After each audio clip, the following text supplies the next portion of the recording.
Nah, kita hold, nah AJB-nya kita hold, kan DJP kan tahunya data masuk diantaranya dari data pembayaran PPh dan dari data ATR BPN. Nah, begitu kita hold kan belum sampai threshold tuh, belum sampai threshold, jadinya tahun depan masih belum kena PPN lagi, nggak perlu ngurusi rengsi kumbang lagi gitu ya, belum perlu lah ngurusi rengsi kumbang karena ya minta di mute Mas. Ya, lanjut. Karena belum mencapai threshold, jadi nggak perlu ngurus untuk PPN DTP, kita nggak perlu khawatir tiba-tiba DJP lagi PPN-nya mana karena memang belum mencapai threshold. Jadi ditunda saja. Ditunda sebagian. Nah, di klien saya lumayan tuh yang ditunda ada banyak tuh, ada lebih dari 15 dahulu ya. Ada lebih dari 15 rumah yang membayarnya cash, cash bertahap, cash keras dan seterusnya. Ya, akhirnya disepakati untuk melakukan AJB di awal tahun berikutnya. Nah, kalau di awal tahun karena yang ditundanya juga cukup banyak, ya udah otomatis tahun tersebut menjadi tahun terakhir dia nggak perlu menjadi PKP, pengusaha kena pajak. Tapi cuma setahun itu kan berarti dia memaksimalkan penjualannya lah ya. Nah, kadarullah masih ada tersisa sekitar 50 unit rumah, ini salah satu case di klien saya ya. Kadarullah setelah tahun 2024 kemarin terjual ya lumayan, tiap bulan kan kejualnya 3 sampai 5 unit, masih ada tersisa sekitar 150 unit rumah. Nah, mau nggak mau kita udah urus tuh data-datanya ke Siresi Kumbang supaya pada saat penjualan rumahnya nanti nggak ada isu PPN di pihak DJP. Karena DJP kan punya sistem yang menampilkan data-data tersebut ya. Ketahuan tuh Bapak Ibu bayar PPh-nya berapa, di cross up. Ini sama aja mau Bapak Ibu mau pakai nama PT, nama orang pribadi gitu ya. Karena nama pribadi kan diulang-ulang terus dibayar PPh-nya banyak berarti kan. Nggak mungkin jadi satu. Karena pembayarannya kan per rumah, nggak mungkin dijadikan satu. Dan begitu dilihat sama DJP, kalau PT udah jelas lah, berarti kan developer gitu ya. Tapi orang pribadi pun nggak lepas dari isu itu. Karena begitu dilihat pembayaran PPh-nya banyak gitu ya, diulang-ulang misalnya tiap bulan, ya asumsi DJP adalah bahwasannya orang pribadi ini memang seorang pengusaha gitu, perumahan, bukan orang yang ngejual asumsi sementara, bukan orang yang ngejual warisan atau hibah dari orang tua. Karena diulang-ulang terus itu gitu. Kan kadang-kadang teman-teman developer ini karena menghindari pajaknya 2 kali, BPH dan BPHTB-nya, udah namanya nama landlord aja. Jadi indukan dipecah kan, dan dia kan nggak turun grade ya, tetap SHM. Tinggal langsung dipecah, nanti dari landlord langsung di baik nama ke konsumen gitu. Nah, tapi izinnya juga bingung tuh nanti ya terkait izin untuk developer. Kalau tanahnya gede akan jadi isu. Tapi kalau tanahnya cuma kecil, cuma untuk beberapa unit rumah 5, 6 gitu kayaknya itu nggak jadi isu sih kalau tanahnya kecil ya. Kalau tanahnya gede kan jadi pantauan pemerintah juga, pemerintah daerah juga gitu. Nah, ini contoh untuk menunda pajak secara legal karena memang transaksinya kita tunda sehingga kewajiban di kita juga nggak besar. Dengan cara begitu aja Bapak Ibu, dengan cara begitu ya di klien saya, ya ini kita terlepas dari ada PPN DTP ya. Itu ya bayangkan ya kalau satu rumah unitnya 400 sampai 600 juta, anggap PPN 10% biar gampang hitungnya ya. Berarti 40 sampai 60 juta satu rumah. Setahun kejual per bulan itu rata-rata 3 sampai 5. Segitu aja udah seberapa besar tuh PPN yang nggak perlu kita bayarkan. Terlepas ini karena ada PPN DTP ya. Ini kan juga cuma sementara insentif pemerintah doang. Artinya setelah insentifnya berakhir, Bapak Ibu tetap bisa menerapkan tax planning ini gitu ya. Ya karena Allah kalau kemarin di klien saya itu yang bersepakat untuk menunda itu dikasih hadiah. Kalau nggak salah hadiahnya tuh TV 35 inch atau 40 inch gitu. Ya saya nggak tahu deh. Tapi info terakhir sih diberikan hadiah gitu ya karena bersedia menunda transaksi gitu dikasih hadiah tersebut gitu sama developer. Karena diuntungkan developernya juga daripada bayar PPN yang begitu besar kalau dari 500 nih misalnya 55 juta. Nah, kalau beli TV mungkin cuma 5 juta kali gitu ya. Dan nggak direpotkan juga. Nah, itu salah satu trik yang dilakukan tax planning untuk penundaan pembayaran pajak secara legal. Kemudian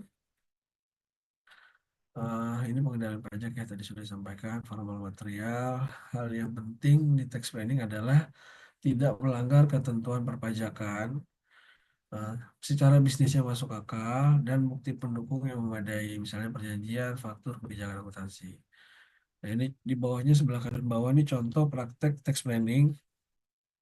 Ini contoh mobil dinas yang atas nama perusahaan tapi dipakai untuk keperluan owner misalnya, karena ownernya juga sebagai pengurus gitu ya. Kan nanti ada biayanya, boleh dimasukkan sebagai biaya sehingga akan mengurangi profit nanti ujung-ujungnya, tapi bisa dimanfaatkan untuk keperluan pribadi.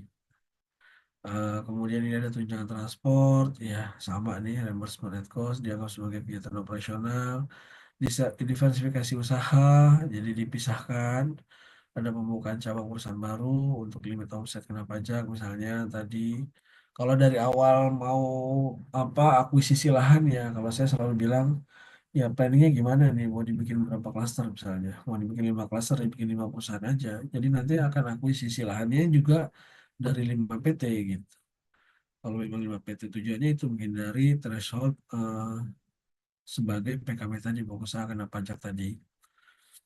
Kemudian pendirian cabang atau anak perusahaan sebagai cost center. Nah, ini akan kita bahas berikutnya. Kalau di sisi developer sebetulnya isu cost center ini nggak terlalu signifikan ya dampaknya, karena ya tujuannya tetap akan mengurangi net profit juga. Nah, ini mungkin saya bisa jelasin sedikit ya Bapak Ibu ya. Kalau perusahaannya sudah besar, sudah makin besar, itu kan dia selain developer ya, akan kena tarif PPh pasal 17 22%. Walaupun ada insentif pasal 31E sebesar 50% untuk net profit yang didapat dari omset 4,8 miliar. Jadi pajaknya cuma 11%. Nah, kalau kena di badannya kan besar ya. Ini bukan untuk perusahaan developer ya. Kalau kena di badannya, PPh badan maksudnya kan besar tuh ya. Supaya kecil ya ada cost center, misalnya bikin uh, perusahaan-perusahaan lain. Tapi usahakan tidak menggunakan nama atau ada afiliasi antara perusahaan yang saat ini dengan perusahaan yang lainnya.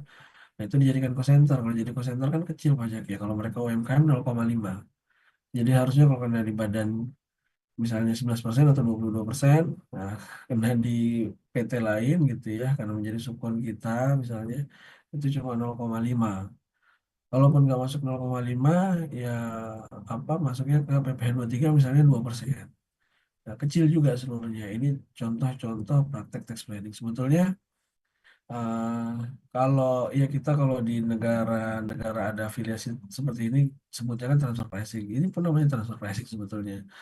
Artinya supaya mentransfer dari nilai tarif pajak yang tinggi ke pajak yang rendah gitu ya. Nah, ini memang bisa dilakukan, cuma Bapak Ibu perlu concern di terkait ngejagain data-data administrasinya mesti rapi. Semuanya harus punya underlying, aliran dana juga harus tepat, nggak boleh ada yang miss, sehingga nanti kalaupun mereka melakukan uji arus kas, uji arus barang, uji-uji itu ya, yang dilakukan oleh Fiskus, itu sudah tepat, itu nggak ada keraguan di dalamnya, jadi mereka nggak bisa ngenain pajak yang tinggi atas hal tersebut gitu. Oke, doing the right thing and work smart. Lanjut, Mas Farhan. Oke. Ini perencanaan terkait adanya pertukaran data otomatis. Yang pertama, Bapak Ibu mesti perhatikan lawan transaksi apakah memiliki NPWP atau tidak. Kemudian PKP atau non PKP. Kenapa demikian? Karena dengan memperhatikan lawan transaksi, kita sudah tahu nih nanti data kita masuk atau enggak. Nih. Isunya banyak yang terjadi. Mereka nggak tahu lawan transaksinya siapa, PKP atau non PKP. Misalnya kalau developer itu Bapak Ibu daftar sebagai member gitu ya, sebagai kalau kontraktor dan developer itu kan punya privilege tuh kalau jadi member dapat diskon. Saya pernah dapat info dari 3 sampai 7% bahkan itu ya gede banget kalau jadi member di apa Mitra 10, Depo Bangunan, apalagi ya. Ya pokoknya toko bangunan yang besar lah gitu ya. Mereka kan pasti PKP.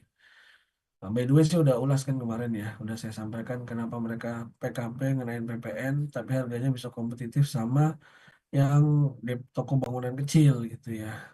Ya karena mereka menguasai pasar, menguasai supply chain gitu ya, dan mereka bisa order dengan kuantitas yang besar sehingga harganya drop dan harga ongkirnya juga ongkos kirimnya juga lebih murah karena MOQ-nya besar dan seterusnya.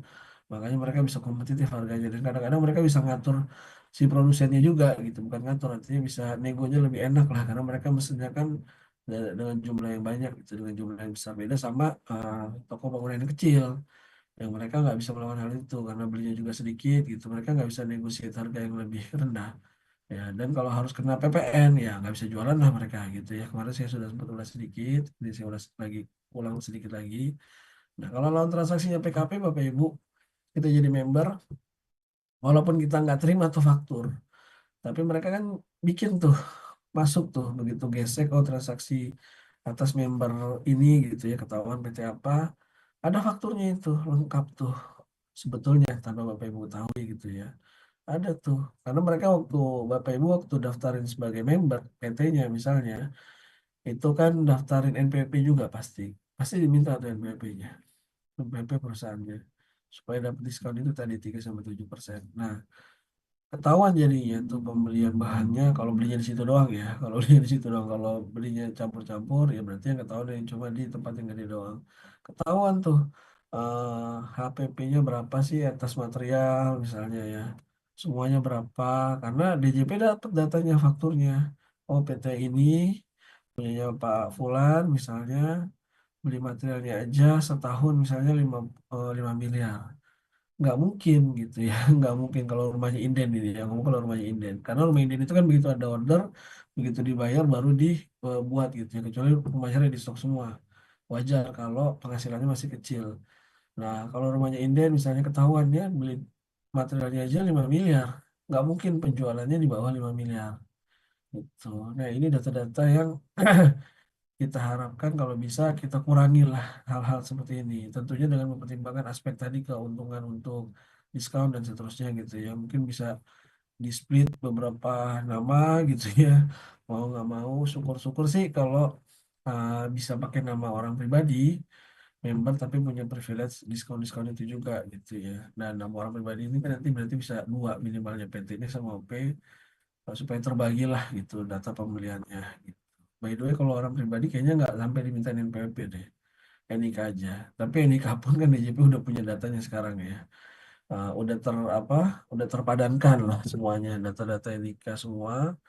Eh, yang nggak punya NPWP pun kan DJP punya datanya. Artinya NIK, Bapak Ibu yang punya KTP, mereka punya akses ke Disdukcapil, Dinas Pendudukan dan Catatan Sipil, udah tahu datanya ini Pak Fulan NIK-nya misalnya ketahuan nih belinya aja sekian. Terakhir udah agak lama ya, 2 tahun lalu itu ada eh, orang yang minta bantuan ke saya. Dia frozen food lah, kita bicara case frozen food karena dia belinya ke Prinsipil, ke produsen maksud saya, Prinsipil itu produsen ya. Intinya ketahuan lah pembeliannya ini gede gitu. Dan berdasarkan keterangan beliau, ternyata dia beli gede ini ya supaya dapat harga yang rendah pasti. Supaya masuk MOQ. Karena kalau beli di produsen kan nggak mungkin beli berapa buah gitu, 10 kilo misalnya. Nggak mungkin kan ya. Belinya harus dalam jumlah yang gede. Ternyata ini dia setiap beli itu adalah atas 10 toko. Punya saudara-saudaranya lah, sepupu dan lain-lain. Jadi atas 10 toko frozen food makanan lah. Jadi bukan punya dia sendiri. Nah, datanya masuk ke DJP. Nah, ini benar, ini dia terdaftar di KPP mana ya? Saya lupa. Kebayoran Lama kalau nggak salah. Saya lupa. Kebayoran Lama kalau nggak salah. Pokoknya di daerah Ciledug itu. Datanya masuk, gede, DJP tahu pembeliannya aja berapa miliar gitu ya dalam setahun. Makanya penjualannya nggak mungkin di bawah itu. Berarti harusnya PKP nih. Berarti harusnya mungut PPN nih. Dulu waktu jual nggak mungut PPN, sekarang ditagih PPN-nya. Nah, itu kan memberatkan ya. Ini contoh real, bukan klien saya karena cuma diminta untuk memberikan apa asistensi aja lah gitu ya beberapa hari, jadi nggak panjang itu proyek kecil aja. Nah, case-nya berangkat dari situ, dia beli di Prinsipil menggunakan data dia tapi untuk 10 toko, nah datanya masuk ke DJP. Ini salah satu contoh untuk memperhatikan siapa lawan transaksinya nih gitu. Mereka bikin faktur nggak, mereka bikin bukti potong nggak gitu ya, karena begitu mereka bikin DJP masuk datanya Nah, kita mesti hati-hati nih, jangan sampai kita nggak melaporkan di sisi kita. Kita merasa aman-aman aja, kita nggak laporin, padahal datanya masuk ke DJP. Kemudian, perhatikan data pihak ketiga seperti bank, notaris, OJK, perizinan, dan lain-lain. Ini kan juga datanya masuk ke DJP. Apalagi kalau ngomongin bank gitu ya. Otomatis nih datanya masuk ke DJP.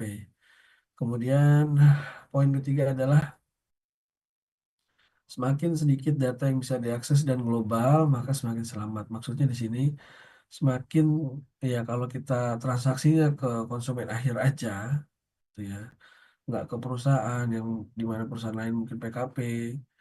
Nah, semakin sedikit data yang kita berikan yang bisa diakses oleh DJP dan apalagi datanya secara global, artinya agregat gitu ya, nggak per detail, maka semakin selamat. DJP nggak bisa melakukan atau terbatas analisa yang mereka bisa lakukan. Gitu. Data-data Bapak Ibu ya karena saya lama praktik di dalam juga ya, datanya itu masif Bapak Ibu. Data kendaraan, data ya ini sebagai informasi mungkin ya. Saya udah pernah sampaikan kayaknya pekan apa di pertemuan sebelumnya. Mobil saya alhamdulillah Allah mudahkan ada dua nggak ada atas nama saya sendiri tuh dua-duanya itu satu pun nggak ada itu ya. Ya karena akan kelihatan nanti Bapak Ibu ya beli mobilnya tahun berapa, harganya kira-kira estimasinya berapa. Padahal penghasilan dilaporkan misalnya, kok penghasilannya cuma sekian ratus juta gitu. Kok tahun itu bisa beli mobil kan mereka akan melakukan profile ini. Saya yang lakukan dulu di dalam gitu ya. Kurang lebih begitu. Jadi eh, Bapak Ibu di sisi owner juga perlu aware tuh gitu ya. Di sisi orang pribadinya maksud saya bukan di sisi PT. Pada saat ada keuntungan mengambil margin tapi nggak dilaporkan sebagai dividen. Kalau dividen kan ada 10%. Kalaupun mau dalam bentuk tertentu mesti diinvestasikan 3 tahun gitu ya. Eh, Berarti kan menunda, padahal kita perlu segera buat daftar umroh, daftar haji misalnya, atau beli apa properti lain untuk keperluan pribadi atas nama kita atau atas nama istri sama aja. DJP udah punya datanya nama kita, nama istri sama aja. Eh Ya itu kan jadi isu berarti. Selama ini Bapak sebagai owner nggak pernah terima dividen, tapi punya peningkatan asetnya cukup tinggi gitu. Dari sebelumnya misalnya 2 miliar, kok tiba-tiba peningkatan asetnya 5 miliar, selisih 3 miliar. Padahal gajinya di PT sebagai direktur sebulan misalnya cuma 10 juta gitu. Nah, ini biasanya trigger awalnya masuk nih DJP nih, adanya analisa-analisa tersebut. Kita bilangnya kalau di dalam itu laporan hasil analisa gitu ya. Di analisa ini nggak mungkin nih, dari biaya hidupnya aja juga nggak mungkin. Anaknya sekolah di sini bayarannya sebulan sekian, bayaran listriknya berapa, bayar macam-macam kebutuhan pajak PBB-nya berapa, pajak kendaraannya berapa, mobil yang dia punya berapa, nggak masuk nih gitu ya, masuklah di situ, ditagihlah gitu pajaknya suruh nyerangin. Ini SPT Bapak yang kemarin begini, yang sekarang begini. Even nggak masuk SPT pun kan DJP punya datanya Bapak Ibu ya. Untuk aset yang punya nama, aset yang punya nama tuh yang memang legalitasnya ada namanya gitu ya, seperti BPKB, terus kemudian SHM gitu ya kan punya nama tuh, rekening bank kan punya nama, punya siapa itu punya Fulan, Fulana gitu ya, punya nama. Semua aset yang punya nama nggak bisa menghindar tuh. Punya apa ya tadi kalau kendaraan DJP juga punya akses langsung.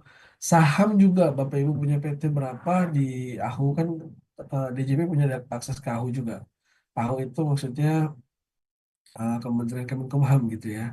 Pada saat kita bikin perusahaan, bikin CV atau PT lain, setor dana sebagai modal dasar dan seringkali kadang-kadang sebetulnya cuma uh, pinjam nama doang gitu ya atau sebetulnya dana yang kita storein nggak segitu tapi tercatat di situ dan kita mengakui kan tanda tangan di notaris misalnya. Nah itu DJP bisa maksa tuh ini Bapak Ibu punya saham di PT ini sekian, di PT ini sekian, punya mobil berapa, punya rumah berapa, dan seterusnya. Tapi selama ini melaporkan penghasilannya kok sedikit gitu ya. Karena beda Bu antara Bapak Ibu ya, mesti difahami untuk kewajiban perpajakan di PT berbeda dengan orang pribadinya. Ini entitas yang terpisah gitu dua-duanya. Jadi meskipun PT-nya untung besar, dapat profitnya besar, tapi sebelum ada bukti transfer maksudnya transfer penghasilan ya, bukan bukti transfer bank.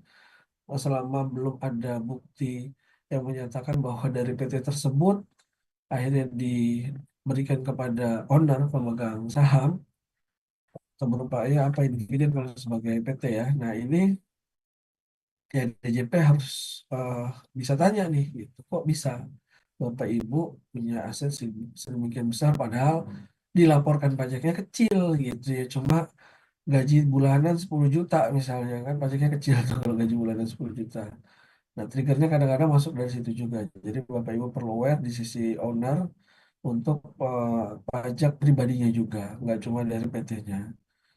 Oke, kemudian poin yang kelima, percayakan pada pegawai yang dapat memegang amanah. Ya, tentu kalau Bapak Ibu mau melakukan tax planning atau mungkin quote and quote tax engineering gitu ya.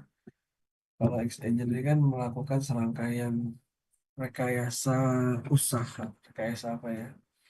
Ya, supaya pajaknya kecil misalnya gitu ya. Nah, ini akan menjadi tidak tepat kalau ternyata pegawai yang diberikan amanah tersebut eh, tidak dapat memegang amanah dengan baik gitu ya. Karena saya punya klien udah dua contohnya ya, yang kadarullah ternyata karyawannya nggak amanah gitu ya. Klien saya itu udah ada dua contoh, perusahaannya beda, satu di Bandung, satu di Bekasi. Nah, ya itu kan akan jadi isu pajaknya bisa ya kemana-mana gitu ya. Dan dulu waktu saya di dalam juga di DJP, ya ada kayak gitu ya. Mungkin kita bilangnya barisan sakit hati gitu ya. Tiba-tiba ada surat kaleng, IDLP namanya, informasi data dan laporan, saya lupa namanya. Intinya menyatakanlah bahwasannya misalnya PT itu begini begitu, menyampaikan praktik-praktik yang dilakukan sehingga nanti datanya diteruskan dan akan jadi data top down itu kemudian langsung diperiksa biasanya kalau kayak gitu data-data tersebut kalau didukung dengan bukti-bukti yang memang cukup kuat. Ya ini poin ini nggak bisa disepelekan juga. Silahkan nanti Bapak Ibu mesti kalau memang belum ya baru mau mulai usaha, pastikan bahwasannya data-data administratif keuangan termasuk perpajakan dipegang oleh orang yang amanah gitu ya. Karena impact ini gede banget Bapak Ibu ya. Impactnya gede banget bisa sampai miliaran kalau ternyata yang megang amanah tersebut nggak bisa memegang amanah tersebut. Ini belepotan itu bahasanya. Lanjut ya, ini kemudian ada menghindari trigger DJP ya. Menghindari triggernya gimana caranya ya banyak hal nanti akan kita bahas ya. Trigger-trigger apa aja yang bisa kita hindari ya. Di antaranya kalau kita ngelaporin apa kita rutin melaporkan SPT sesuai ketentuan. PP 21 sekarang harus setiap bulan dilaporin meskipun nihil. Meskipun nihil kalau kita ngasih gaji, meskipun nihil, misalnya gajinya cuma 5 juta sebulan semuanya, kan semuanya nihil tuh berarti. Nah, sesuai dengan ketentuan kita harus laporin tiap bulan. Nah, itu diantaranya menghindari trigger ya udah kita laporin semuanya. Yang mau PPH, mau potput, mau PPN, kalau kita PKP, semuanya udah kita laporin. Ya kalau ada bayar berarti kan sudah dibayar dan sudah dilaporin. Karena nggak mungkin lapor kalau memang ada kurang bayar mesti dibayar dulu gitu. Ini diantara menghindari trigger DJP, semuanya kita comply, patuh untuk melakukan kewajiban bulanan baik laporan baik SPT masa maupun tahunan. Sorry saya izin minum dulu sebentar. Afan Pak Bayu, Kenapa? ada pesan dari peserta untuk suaranya makin kecil ya? Suaranya makin kecil ya? Iya. Oh baik sebentar. Ih, untuk Bapak dan Ibu yang ingin bertanya, mohon izin untuk pertanyaannya kita tampung dulu ya. Nanti insya Allah di sesi tanya jawab kita bahas satu persatu ya Pak ya. Ya. Ya, saya izin melanjutkan suaranya nih. Udah minum, sudah lebih fresh lagi insya Allah. Iya. Next, Mas Farhan. Oke, eh, untuk materi memilih bentuk usaha, untuk ini untuk developer ya, saya lagi bahasnya untuk developer. Kalau untuk bentuk perseroan ini, perseroan terbatas PT, ini lebih mudah dalam mengurus perizinan. Kalau orang pribadi kan sulit ya. Apalagi kalau nanti masuk ke asosiasi juga mesti bentuknya PT, perseroan terbatas. Kemudian usaha dalam bentuk badan ini, dalam bentuk PT juga lebih dipercaya konsumen. Pasti bentuknya kalau yang saya maksud badan di sini PT ya, Bapak Ibu ya. Karena kalau CV itu kan dia bukan badan hukum, dia badan usaha tapi bukan badan hukum.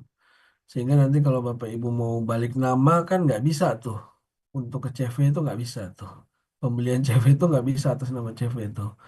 Kalau atas nama PT bisa, walaupun nanti turun jadi HGB ya, sertifikatnya bukan SAM lagi, ya. Tapi kalau ke CV kan nggak bisa karena dia bukan badan hukum. Kemudian, jadi Bapak, sorry, kemudian pemisahan kekayaan perusahaan dengan pemilik untuk perlindungan aset pribadi dan tanggung jawab terkait bisnisnya. Karena kalau di PT kan tanggung jawabnya sebesar modal yang sudah ditanamkan, yang sudah disetor. Beda sama bentuk CV atau orang pribadi pada saat ditagih pajaknya, misalnya pajaknya gede selama ini, ya kita nggak bisa ngajuin pilot itu karena orang pribadinya ditagih seluruh hartanya. Beda kalau PT dan kita memang nggak ambil dana dari PT secara ilegal gitu ya. Pada saat misalnya ditagih pajaknya dan nggak mampu bayar, kan yang akan diambil adalah aset yang ada di PT tersebut aja gitu ya, nggak sampai ke orang pribadinya. Ini pemisahan kekayaan antara perusahaan dengan pemilik.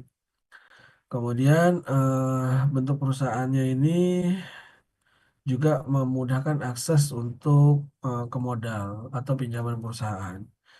Jadi kalau mau minjam ke lembaga keuangan misalnya atau mau minta investasi dana dari orang lain, ini biasanya lebih mudah kalau bentuknya PT itu karena ada legalisasinya. Kemudian ada tarif PP pasal 17 yang relatif lebih rendah untuk penghasilan itu di atas 250 juta. Ini by the way kalau untuk developer kan nggak ada PPh badannya ya. PPh badannya nggak ada karena sudah final semua di fotonya pada saat jual rumah berapa nilainya gitu ya. Penentuan badan usaha ini juga udah jadi aturan pemerintah dalam hal administrasi negara. Jadi ini juga ngebantu legalitas perizinan pada saat pembangunan usaha. Yang perlu dipertimbangkan adalah jenis usaha yang dijalankan. Jadi ini saya kalau ngomong developer PT. Tapi kalau ngomong usaha yang lainnya kan beda-beda. Perlu beberapa pertimbangan. Pertimbangan biasanya biasanya on jenis usahanya apa yang mau dijalankan. Kemudian ya tentunya kalau orang pribadi sama badan tadi batasan dari tanggung jawab pemilik sebesar apa, kemampuan memperoleh modalnya kira-kira ini bakal perlu modal lagi atau enggak ya gitu ya. Bakal mau seperti apa berkembangnya gitu ya. Kemudian perkembangan usaha kira-kira dalam 10 tahun ke depan mau seperti apa. Kemudian ada juga kadang-kadang terkait dengan kewajiban dari undang-undang, misalnya kalau untuk sekolah atau rumah sakit itu kan cuma bisa dua, bentuknya PT atau yayasan gitu, nggak bisa yang lain. Kalau sekolah kayaknya belum bisa bentuk PT deh. Kalau rumah sakit udah bisa tuh bentuk PT. Kalau sekolah kayaknya masih harus bentuk yayasan. Kadang-kadang ada kewajiban dari undang-undang juga. Kemudian di pertimbangan lagi hubungan tarif pajak pribadi sama tarif badan. Kalau orang pribadi yang baru punya NPP kan dia dapat 0,5 selama 7 tahun dan 500 jutanya pajaknya 0%, bukan nggak kena pajak ya, kena pajak dengan tarif 0%. Artinya kalau memang usahanya nggak akan apa belum 10 tahun 7 tahun ke depan nggak akan belum terlalu besar ya mungkin bisa menggunakan NPP orang pribadi dulu gitu ya. Dan mesti melihat dulu ah, net profitnya kira-kira sebesar apa. Kemudian menunda pembayaran pajak. Menunda pembayaran pajaknya seperti apa kalau orang pribadi bisa nggak, kalau badan bisa nggak gitu ya. Terus oke, bedanya apa sih kalau keunggulan kepemilikan perseorangan misalnya. Kalau perseorangan ya walaupun nggak bisa besar banget ya biasanya, kecuali bapak ibu modalnya memang udah lebih besar. Ya ini dimudahkan membuka sama menutup usaha, nggak ribet ngurusnya. Kalau PT kan mesti ngajuin dulu nih penutupan usaha, bikin RUPS dulu, bahwasannya mereka misalnya akhirnya berpisah atau mengalami kerugian mau ditutup usahanya karena udah nggak jalan lagi. Kalau orang pribadi mah tinggal nggak perlu repot-repot gitu, tinggal ditutup-tutup aja gitu ya. Ya orang pribadi juga ada bangga kepemilikan karena itu punya dia sendiri, walaupun mungkin di belakangnya ada syirkah-syirkahnya gitu ya. Kemudian retensi semua keuntungan kalau orang pribadi nggak ragu keuntungannya udah masuk langsung ke dia, nggak perlu pakai mekanisme dividen dan seterusnya. Nah, selama pajaknya udah dibayar 0,5 ya nggak usah ragu gitu. Berapapun keuntungan yang didapat udah masuk ke sana. Nah, bedanya kalau kelemahannya ya tadi ya, ada kewajibannya nggak terbatas. Kalau ditagih ya nanti aset pribadinya juga masuk, aset istrinya juga masuk gitu, ditagih semua sama pajak misalnya untuk bayar pajaknya. Ada kurang kontinuitas, keterbatasan modal, misalnya manajemennya kurang keterampilan juga karena kita nge-hiring susah kalau dalam untuk orang pribadi nggak kurang profesional biasanya. Ya next Mas Farhan. Ya, ini prinsip formula pajak penghasilan ya, unsur penghitungan pajak penghasilan. Jadi kemarin sudah saya sampaikan bagaimana cara menghitung pajak penghasilan. Eh Next-nya berikutnya ini ada deductible menjadi taxable, maksudnya belum. Ya, ini kita mesti tahu dulu biaya yang dapat dikurangkan apa saja, penghasilan yang bukan objek pajak ini apa aja gitu ya. Yang dapat tarif lebih rendah ini apa aja, kayak RS mungkin atau RSS. Itu kan kena tarifnya kalau PPN 1% ya. Oh sorry kok PPN, PPH sorry, PPH 1% tadinya dia kalau secara komersil 2,5%. Untuk FLPP itu kan kecil ya selama dia udah masuk registrasi dia kena PPN-nya cuma 1%. Kemudian pemecahan usaha ini pembentukan entitas baru, holding atau sister company, saya juga sudah sampaikan kemarin sebenarnya Bapak Ibu kalau mau scale up, mau mengembangkan bisnis, mau jadi unit-unit usaha pendukung, Bapak Ibu developer, oh ini kayaknya kita daripada ngambil ke orang, kita bikin bisnis ini aja deh, bikin toko bangunan, bikin jasa apa namanya desain, arsitektur misalnya, pokoknya yang pendukung lah gitu ya. Nah, baiknya nggak dalam satu perusahaan yang sama gitu. Kalau memang usaha pendukungnya ini juga omsetnya juga cukup besar gitu. Kecuali masih cuma sedikit ya bagian-bagian kecil, akan menjadi merepotkan nanti kalau dibuatkan perusahaan baru. Secara administratif berarti kan double gitu ya. Lapor pajaknya double, SPT-nya semuanya double, semuanya jadi double. Yang mau nggak mau karena lotnya gede, lot jobnya gede, pasti mesti hiring pegawai baru gitu ya biasanya gitu. Nah, tapi intinya perlu dipertimbangkan kalau dari sisi perpajakan, dengan adanya pembentukan entitas baru ini, PT baru ya harapannya akan cukup berdampak signifikan terkait pembayaran pajaknya. Jadi kecil pembayaran pajaknya gitu ya, karena entitas baru untuk jualan toko apa bahan bangunan materialnya misalnya kan cuma kena 0,5% selama 3 tahun kalau PT, kalau CV 4 tahun, gitu ya. Kalau orang pribadi 7 tahun, kenanya cuma 0,5% gitu. Kalau di developer akan sulit nanti pembuktiannya mana biaya yang untuk material, mana yang untuk developer. Makanya lebih baik semua entitas baru ini, semua kegiatan penunjang tersebut dibuatkan entitas yang baru. Entitas yang baru lanjut. Kemudian ini ada penyebaran penghasilan dan biaya. eh, Ya tadi ya di spread sama mirip kayak spread penghasilan. Ini penghasilan biaya juga sama. Nanti mesti di spread karena akan melihat apa keuntungan di sisi pengenaan tarif di PPh badannya nanti ya. Kemudian ada faktor pajak, peningkatan biaya yang dapat dikurangkan, perubahan penghasilan yang nggak kena pajak, ada insentif pajak juga, di antaranya pasal 31E. Mesti dilihat juga KLU-nya, klasifikasi lapangan usahanya ini udah sesuai atau belum. Lanjut.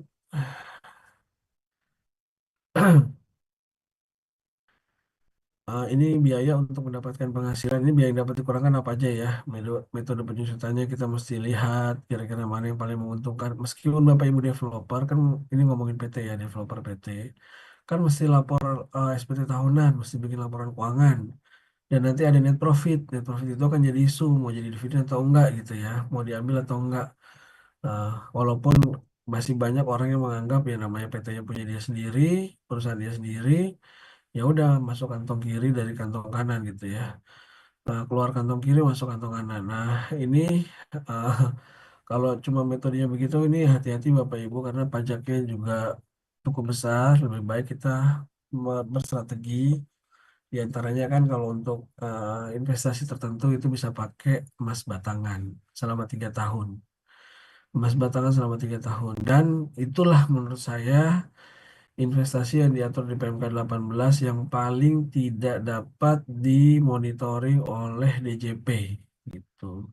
Karena kalau bentuk investasi lainnya kan DJP bisa monitor tuh. Kalau bentuk tabungan deposito ya DJP punya.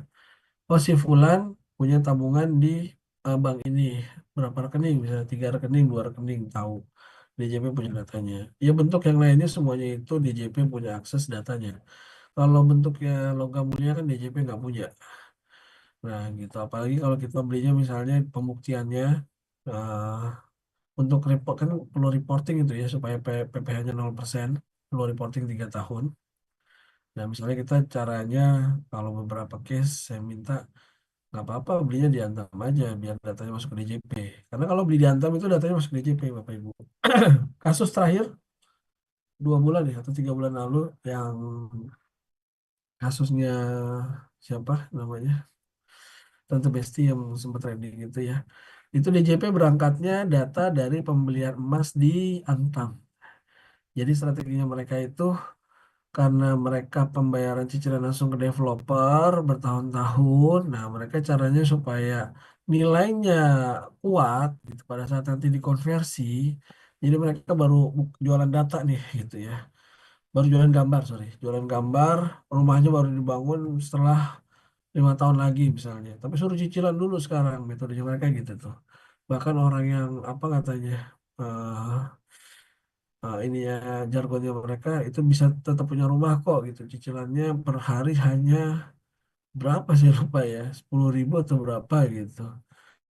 Nah, caranya mereka begitu dananya masuk semua mereka beli emas. Nah, belinya di Antam, datanya masuk ke DJP tuh. Nah, belinya di Antam dengan tujuan pada saat mereka udah siap bangun rumah, karena nilainya kan nanti takutnya akan berkurang tuh gitu ya karena tahun ke tahun sedangkan kalau dalam bentuk emas kan mereka kuat gitu ya nggak akan beda tuh beli apa bahan bangunan sekian biasanya 1 gram emas misalnya ya sama nanti begitu tahun mendatang pun akan kuat emas itu beda sama kalau dalam bentuk disimpan dalam bentuk rupiah tujuannya begitu makanya mereka punya data pembelian emas antam itu gede banget lah gitu ya. Wah, strateginya mereka begitu. Nah, dari situ DJP masuk tuh datanya. Nah, nah kalau yang artinya memang pembelian di Antam itu DJP punya datanya. Kalau Bapak Ibu, tapi di PMK 18 nggak ada kewajiban harus beli di Antam ya Bapak Ibu ya. Nah, maksud saya cuma sebagai trik aja biasanya beli di Antam. Habis itu Bapak Ibu mau jual lagi, gitu ya mungkin rugi sedikit gitu ya, nggak ada masalah. Yang penting datanya masuk ke DJP. DJP udah tahu, oh memang untuk dividen ini dia dalam bentuk emas gitu misalnya sehingga nanti 0% udah diberikan uangnya diberikan emas nah tinggal reporting aja 3 tahun ke depan gitu kalau emasnya memang masih ada seolah-olah kan gitu padahal emasnya udah dijual udah beralih jadi bentuk yang lain gitu ya nah, gitu tapi ya perlu strategi juga jangan sampai nanti dapat datanya dirubah jadi yang lain, tapi nama yang punya, aset yang punya nama akan jadi isu lagi tadi ya, berarti baik lagi. Nah, kan ini harusnya masih bentuk emas gitu. Berarti kemarin kalau udah dirubah mesti bayar dong, karena nggak sesuai dengan ketentuan 3 tahun. Nah, itu jadi isu juga. Tolong diperhatikan. Artinya saya menyampaikan ke Bapak Ibu, dividen 0% itu cara paling mudahnya yaitu dengan investasi berbentuk emas gitu ya. Walaupun habis itu bisa dikonversi lagi. Kalau bentuknya emas nanti mau diambil jadi apa kebutuhan hidup misalnya ya nggak ada masalah kan DJP nggak tahu datanya kalau untuk kebutuhan hidup bukan aset yang punya nama ya ya misalnya untuk pelesiran liburan gitu ya keluar kota sama keluarga DJP kan nggak punya datanya gitu itu ya Bapak Ibu ya untuk apa terkait dividen. Terus kemudian zakat dan biaya pensiun yang disahkan Menteri Keuangan ini ada di PMK 3 tahun 2023 ya. Kalau zakat itu kemana aja sih yang jadi pengurang gitu ada. Ke, terus kerugian penjualan harta juga masuk sebagai biaya yang dapat dikurangkan, kerugian selisih kurs, biaya litbang, R&D, Research and Development, biaya beasiswa, magang dan pelatihan, piutang yang tidak tertagih tapi ada syarat-syaratnya, ini ya agak berat syarat-syaratnya, Kemudian lanjut, intinya seluruh biaya ini yang nanti akan kita akui akan menjadi pengurangan net profit. Nah, ini jadi isu net profit itu kalau udah kecil kita bayar, kalaupun mau dalam bentuk dividen 10% juga jadi lebih kecil gitu. Next. Oke, ini penghasilan yang bukan objek, bantuan atau sumbangan, ini bukan objek, tapi ada ketentuannya Bapak Ibu ya. Bantuan atau sumbangan dia 5% dari net profit. Dari net profit maksimal 5% dan ada ketentuannya yang diberikan sumbangan ini harus punya NPWP, bla bla bla, seterusnya. Orang sebutnya CSR biasanya ya. Nah, jadi nggak bisa total semuanya. Kemudian ada hibah dan warisan. Hibah dan warisan ini nggak bukan objek pajak selama diberikan satu garis ke atas ke bawah hubungan saudara, misalnya dari kalau dari bapak ibu ke orang tua atau ke anak, kebalikannya juga dapat hibah atau waris dari orang tua gitu ya. Nah, itu semuanya bukan objek pajak berapapun nilainya. Bedanya kalau di sisi warisan ini nggak ada ketentuan DJP. Kan kita akan ngurus namanya SKB, surat keterangan SKB waris atau SKB hibah namanya. Surat keterangan bebas waris atau hibah. Bapak Ibu dapat rumah dari orang tua gitu ya. Orang tuanya ini kan mestinya bayar namanya PPh. 5% dari nilai rumah gitu ya. Sorry, 2,5% dari nilai rumah. Kalau Bapak Ibu yang menerima rumah kan dapat mesti bayar BPHTB ke Dispenda, ke Bapenda. Itu 5% dari nilai rumah dikurangin NPWP TKP. Kalau warisan ini NPWP TKP-nya gede Bapak Ibu 300 juta. Jadi kalau rumahnya nggak nyampe 300 juta harusnya nggak ada BPHTB-nya gitu ya. Nah, eh, tapi itu diatur sama Pemda masing-masing sih. So far selama ini yang saya tahu kalau Jabodetabek itu 300 ya. Kemudian eh, kalau dari si pemberi hibahnya atau pemberi warisnya itu kan dia mesti ngurus XKB supaya nggak bayar PPh. Namanya SKB waris atau SKB hibah ini cepat kok di SOP-nya DJP. Kalau waris 3 hari, kalau hibah cuma 5 hari kalau nggak salah harus sudah keluar tuh SKB-nya. Bedanya adalah kalau di waris ini nggak ada ngelihat si pewarisnya ini udah lapor di SPT atau belum. Nah, ini jadi poin penting. Nggak ngelihat nih si pewarisnya ini punya SKA udah lapor di SPT atau belum karena nggak ada ketentuannya. Sedangkan di hibah ini mesti dilihat si pemberi hibahnya udah masuk SPT atau belum, udah melaporkan kewajiban perpajakannya benar atau enggak gitu. Jadi beda ya, karena kalau waris kan orangnya udah nggak ada nih gitu ya, rahimullah.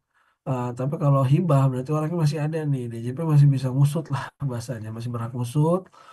Selama ini ngasih hibah ke anaknya, ini pajaknya udah benar atau belum, udah lapor atau belum gitu. Jangan-jangan selama ini nggak ada di SPT, punya hartanya banyak, tiba-tiba dihibahin ke anak supaya penghindaran pajak. Nah, itu perbedaan nanti permohonan di SKB hibah sama SKB waris gitu terkait hal tersebut. Dan ini, wah, kalau nggak diurus ini kan sayang banget ya Bapak Ibu ya, kalau punya warisan kita supaya nggak repot kita bayar aja PPh-nya padahal gampang harusnya gampang banget ya kalau data ilmunya sih gampang ya nggak sulit lah gitu ya tinggal pembuktian memang ini rumahnya dari orang tua atau dari anak gitu ya kita yang mendapatkan.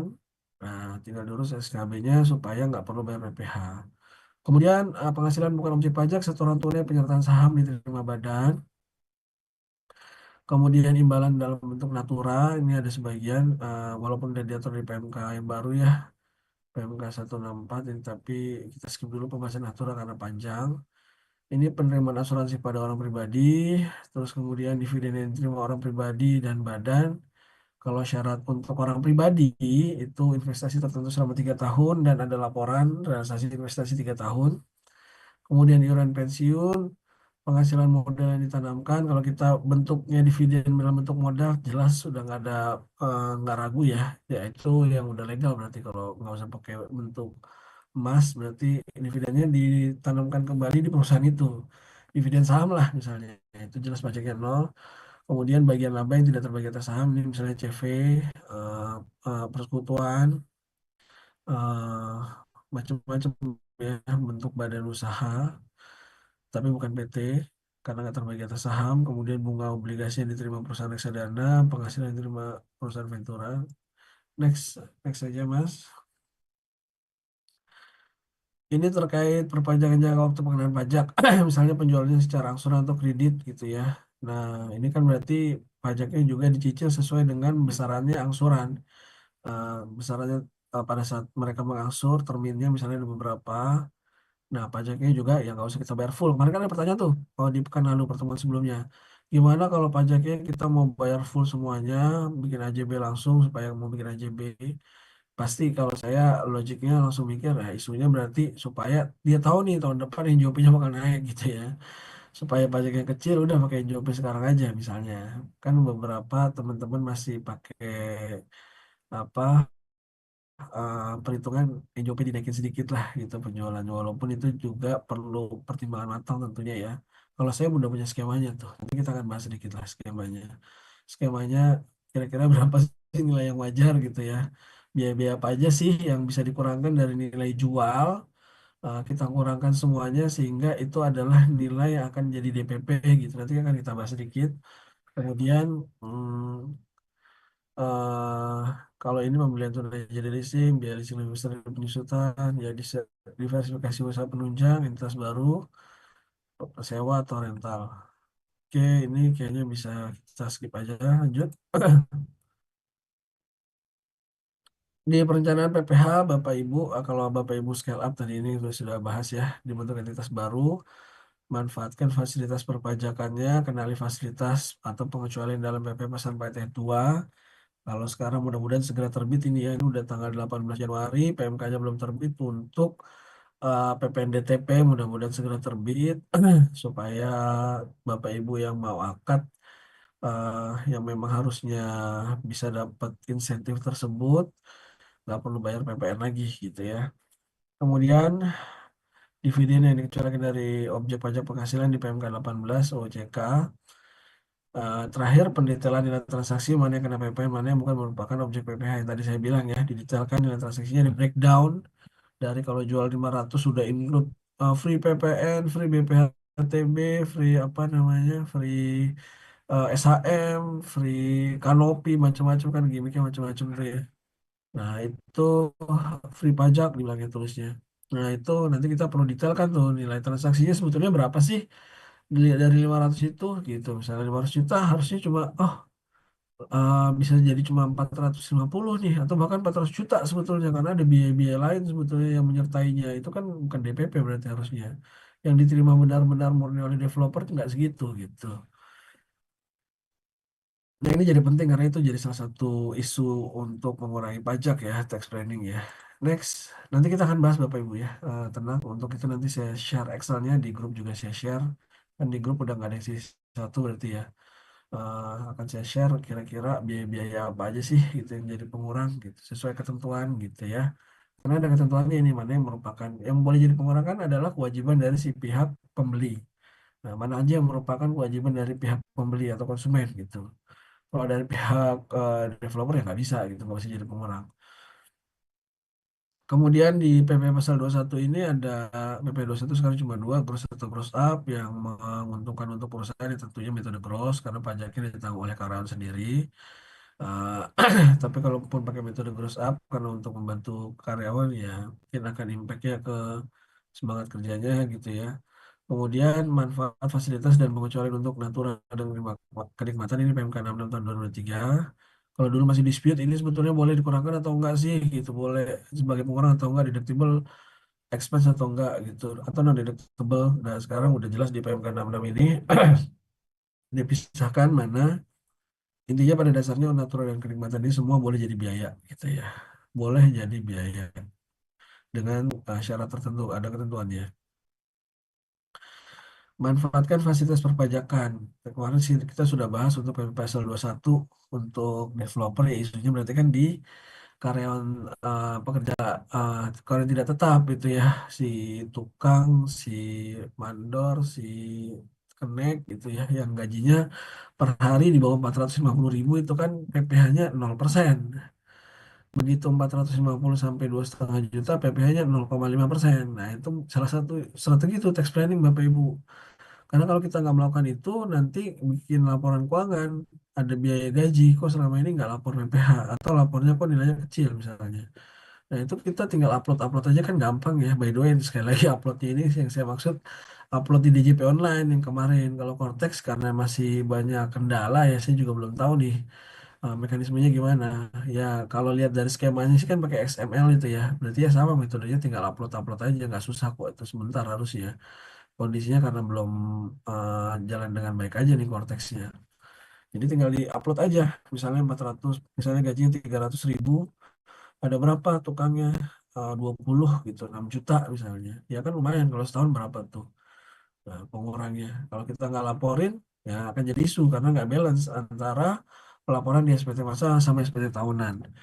Pajaknya nol kok gitu, nggak susah kok. Tinggal di-upload aja, ini nggak ada masalah untuk karyawan yang tidak tetap tersebut yang gajinya di bawah 450.000, 0%. Kemudian maksimal potensi deductible expense, maksimalkan potensi gaji pengurus yang juga pemegang saham. Kalau saya selalu melihatnya untuk pemegang saham ini atau si owner ini, kalau PT-nya punya dia sendiri gitu ya, saya selalu minta profiling dari orang tersebut dulu nih gitu. Orang ini punya rumah berapa, punya mobil berapa gitu ya, punya aset yang ya intinya untuk maintain aset tersebut kan. Mereka kalau punya rumah berarti mesti bayar PBB. Kalau punya mobil berarti mesti bayar pajak kendaraan bermotor, PKB. Berapa sih untuk maintain aset tersebut? Jangan sampai gajinya terlalu kecil dan jadi pertanyaan di DJP. Punya anak berapa? Ya profiling sama lah seperti saya lakukan di dalam waktu DJP, saya profiling kira-kira gaji yang wajar, yang normal, kalaupun kita nggak mengakui adanya dividen gitu ya. Nah itu berapa sih? Nah kadang-kadang saya masukin ke situ tuh. Sebagai contoh, klien saya tadinya cuma masukin gaji 5 juta, nggak kena pajak gitu ya. Maksudnya saya naikin tuh jadi 15, jadi 20 gitu. Terus saya naikin karena Pak, Bapak ini profilnya begini Pak gitu di DJP nih. Kalau ngelihat gaji Bapak segini nggak mungkin Pak gitu bisa hidup. Karena mesti bayar bulanan anak sekolah, mesti bayar listrik, tagihan rumah, belanja, bayar PBB, bayar lain-lain. Makanya saya izin naikin begini. Dan itu pun sebetulnya kalau kita hitung-hitung dibanding dividen ya mendingan itu. Untuk sampai dengan jumlah tertentu ya tentunya ya. Nggak bisa semuanya. Karena ada beberapa klien saya minta, bukan beberapa sih, ada case lain. Klien saya minta tiap bulan dia narik 200 lah. Kalau dalam bentuk gaji 200 juta itu gede banget pajaknya. Lebih gede dari 10%. Karena keuntungannya kan lumayan mereka tiap bulan. Jadi setiap bulan mereka mau menarik 200 bentuknya cash in gitu, langsung bentuk cash untuk konten tersebut. Saya bilang, wah kalau kayak gini pajaknya gede Pak. Kita simulasikan aja lah, kita mainin aja di belakang. Tapi ya secara cash mungkin Bapak tetap tiap bulan 200, tapi kita berikan laporannya bukan dalam bentuk gaji misalnya gitu. Kalau bentuk gaji ini kan gede banget pajaknya, lebih dari 10%, malah rugi lah jatuhnya. Kalau dividen aja kenanya cuma 10%, eh, ini kenanya lebih dari 10%, 200 juta per bulan gitu. Makanya mesti kita skemakan tuh planningnya gimana nih, maunya kayak gimana gitu ya, walaupun keuntungan di PT-nya juga gede. By the way kan untuk ngasih dividen itu nggak perlu nunggu sampai akhir tahun. Yang penting pembagian dividen adalah dengan salah satu syaratnya diambil dari nilai laba ditahan. Boleh laba ditahan tahun lalu, laba tahan tahun berjalan, nggak ada masalah gitu ya. Nah itu boleh, nggak perlu nunggu sampai tutup buku, close book. Berapa sih untungnya baru bagi dividen, nggak perlu. Jadi berkali-kali pun nggak ada masalah gitu ya. Di tengah tahun ngasih dividen boleh gitu, nggak ada masalah. Tuh. Oke, apalagi lakukan pembayaran dan pelaporan dengan rutin, tadi sudah saya sampaikan. Next. Oke, ini perencanaan PP pasal 22, analisa batasan barang mewah. Lakukan pembayaran dan pelaporan dengan rutin. Ya kalau kemarin PP 22 ini kan untuk properti yang di atas 300 meter ya. Ya berarti kan nggak tahu nih di sini atau ada atau nggak. Mungkin kalau ada nanti bisa menyampaikan case-nya biar kita bahas lebih detail ya untuk properti yang di atas 300, 30 miliar ya kalau nggak salah, saya lupa 30 miliar. Nanti bisa disampaikan case-nya biar kita bisa bahas. Kalau nggak ada mungkin kita bisa skip aja ya. Next Mas. Oke, ini perencanaan PPA pasal 23. Ini, oh iya, ini juga penting nih Bapak Ibu ini. Kalau untuk developer yang nggak punya bentuk aset tetap, misalnya kantornya sewa, kantornya nggak punya gitu ya, nggak punya aset untuk tanah dan bangunan, nggak punya alat berat, nggak punya mesin, nggak punya apa-apa lagi, tiba-tiba juga tidak melaporkan pemotongan PP pasal 23. Jadi kan kalau Bapak Ibu sewa itu kan harusnya dipotong PPh. Kalau untuk tanah dan atau bangunan PPh pasal 4 ayat 2 10%. Walaupun kantornya atau rukonya misalnya di ruko punya si owner, punya si orang pribadi itu gitu. Ya, punya si pemilik lah. Tadi saya bilang karena entitasnya terpisah, itu harus dibebankan sewa. Dan ini sebetulnya eh, apa ya bisa jadi keuntungan juga gitu kan nilainya kita yang menentukan gitu ya karena terpisah dianggap entitas terpisah antara si pemilik dengan PT.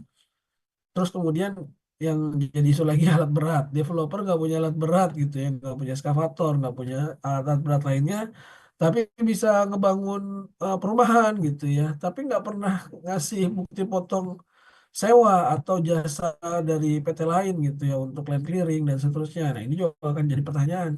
Sering sekali nih DJP nanya nih, Bapak Ibu nggak punya aset tapi rumah apa perumahannya jadi gitu ya dari rawa tiba-tiba udah rata, udah enak, udah tinggal bangun, tapi nggak pernah motong PP pasal 23.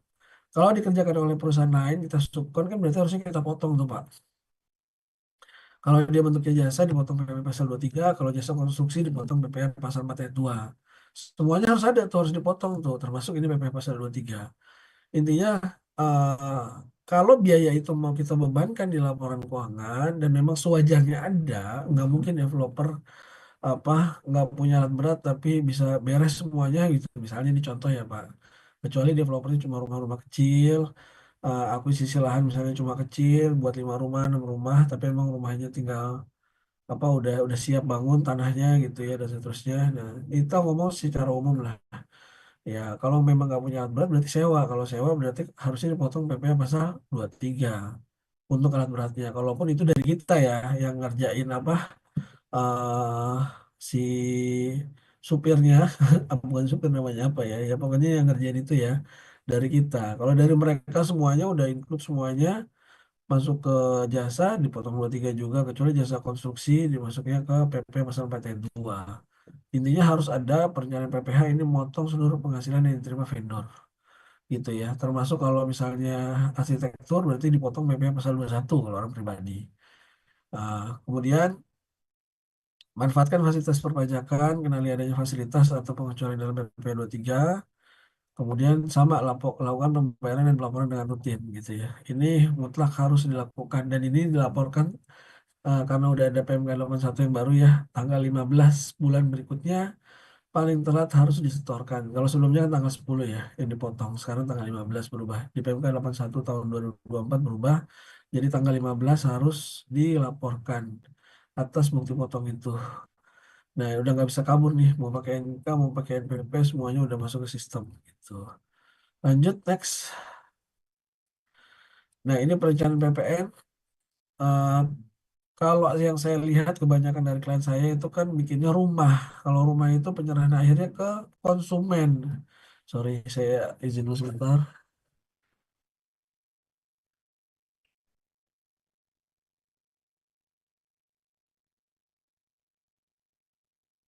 Ya, mohon maaf Bapak Ibu, kita lanjut. Ya, kalau ke konsumen akhir, berarti kan mereka nggak ada concern terkait PPN. Mereka nggak butuh yang namanya PPN. Ada atau nggak ada PPN yang penting nilainya murah gitu ya, nilai akhirnya gitu ya, nilai yang mereka bayar itu yang penting murah gitu ya, atau mereka puas lah intinya gitu ya. Mereka nggak peduli. Beda kalau B2B, bisnis to bisnis. Kalau lawannya PKP itu jadi concern mereka tuh gitu. Karena akan lebih menguntungkan kalau B2B harus jadi PKP. Karena yang tadinya PPN-nya itu dibiayakan menjadi dikreditkan. Jadi nggak jadi biaya, nggak jadi costing gitu. Jadi sebagai apa? Sebagai PPN dibayar di muka gitu. Atau ya kredit pajak PPN lah intinya. Nah, itu jadi concernnya di sana. Kalau untuk developer kebanyakan yang bangun rumah, bukan bangun kantor ya, bangun rumah konsumen akhir, berarti kemungkinan besar mereka memang bukan, ya umumnya lah, pasti nggak ada yang PKP.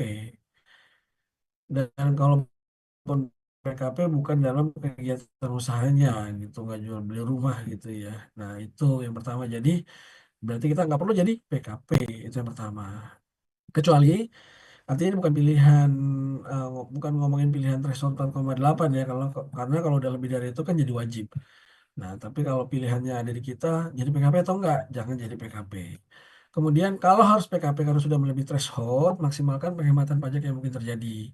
Ya, dioptimalkan kredit pajaknya. By the way, begitu dia jadi PKP kan 3 bulan terakhir itu masih bisa dikreditkan nilai pajak masukannya. Jadi ya itu dioptimalkan. Oh, kita hold dulu belanjanya misalnya gitu ya, dan seterusnya sampai begitu kita PKP langsung belanja misalnya, langsung gede kan. Kadang-kadang orang developer belanjanya bukan sebulan sekali kan, belanjanya buat 1 semester atau 3 bulan sekali gitu, langsung bentuknya partai besar, ke apa, toko bangunan yang besar gitu supaya dapat harga yang kompetitif.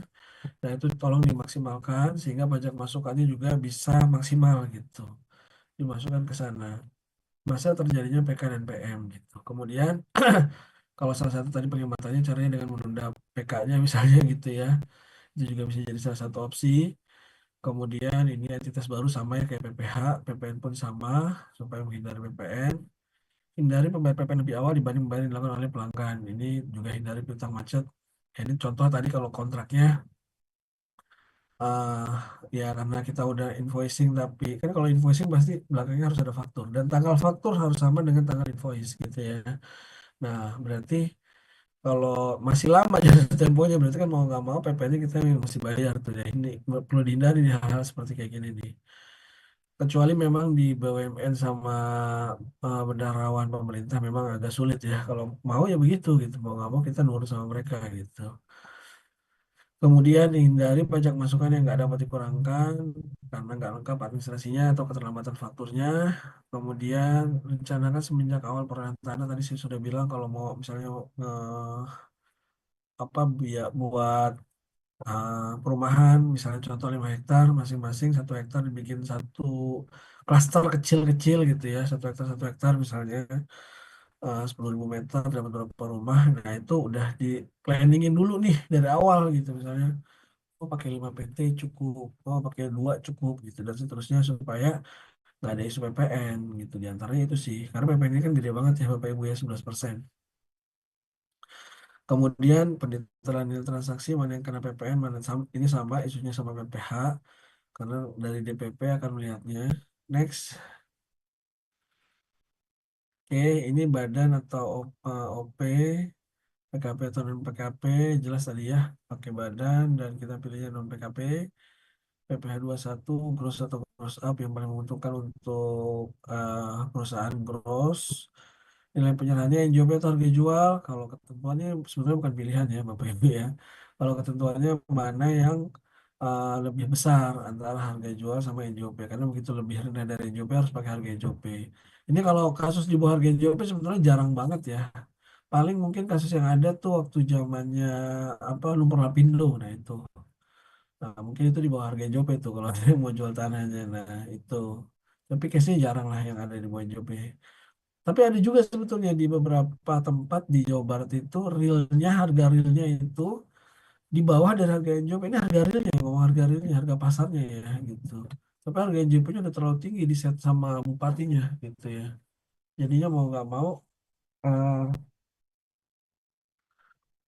ya bayar pajaknya jadi lebih gede karena mestinya sesuai ketentuan Undang-Undang BPHTB itu mana yang lebih rendah itu, mana yang lebih tinggi itu yang jadi acuan gitu. Nah di kalau Bapak Ibu mau melakukan tax engineering, mohon dilihat dengan baik gitu ya, dengan tepat kira-kira mana yang masih tadi, yang masih visible, yang masih mungkin supaya menghindari dari pengawasan tersebut gitu ya, yang masih masuk akal gitu. Kira-kira memang wajar nggak sih dengan segini, diserahinnya segini. Jangan sampai terlalu rendah juga malah memicu pengawasan dari DJP dan Bapenda gitu. Ini perlu perlu kebijakan dari Bapak Ibu ya. Gitu. Saya tahu ini biasalah dilakukan teman-teman, tapi tolong angkanya kira-kira yang masih masuk akal gitu ya. Diukur lah gitu. Insya Allah yang kayak gini-gini Bapak Ibu lebih paham lah daripada saya. Kemudian perencanaan semenjak awal menghindari pajak ganda. Ya ini kalau dari awal ini isunya udah akuisisi lahan segede itu, kayak kalau contoh di klien yang di Malang 15 hektar dalam satu PT. Ya udah ini udah mau nggak mau kan di tahun kedua saya kayaknya udah pernah sempat cerita ini ya kemarin ya. Jadi mungkin saya sedikit lagi ya sedikit karena ini penting nih Bapak Ibu. Cukup penting nggak apa-apa saya ulang sedikit. Jadi klien ini dia uh, mengakuisisi lahan 15 hektar ada di Malang. Ini mungkin Bapak Ibu sebagian udah tahu juga ya. Nah, dia di tahun pertama dia bukan PKP karena memang belum jualan gitu ya. Nah, dan di tahun kedua karena omsetnya sudah lewat dari threshold dia jadi PKP. Saya lupa tahun kedua atau tahun ketiga, tahun kedua sih ke saya. Nah, dulunya dia nggak pakai bank. Metode pembayarannya langsung cicilan ke developer. Rumahnya rumah inden tapi cicilan langsung ke developer, nggak pakai bank, nggak pakai lembaga keuangan syariah. Nah, dia begitu tahun kedua karena DJP udah tahu datanya kan ketahuan lah bayar PPh-nya berkali-kali. Ini udah di luar dari apa namanya threshold gitu lah. Saya lupa kalau nggak salah tahun kedua atau tahun ketiga saya lupa. Intinya tahun kedua kalau nggak salah karena dia cerita di tahun pertama tuh luar biasa penjualannya. Baru di tahun kedua jadi redup gara-gara PPN. Intinya begitu dia diterbitkan di apa ditetapkan sebagai PKP pengusaha kena pajak, ya udah mau nggak mau berarti dia pilihannya dua kan. Karena PPN ini sejatinya sesuai ketentuan adalah hak apa adalah kewajiban dari si pembeli. Ya udah kalau di klien saya ini jadinya dia cas lagi ke konsumennya. Dari tadinya cicilannya misalnya 3 juta sebulan, sorry sebentar, saya agak flu maaf Bapak Ibu, sebentar.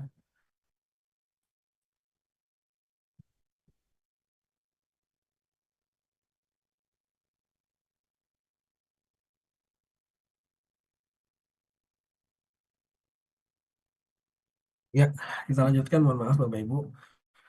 Melanjutkan, karena tadinya dia nggak apa, waktu cicilan ke developer akadnya itu nggak ngomongin PPN, pokoknya misalnya 5 juta atau 4 juta sebulan.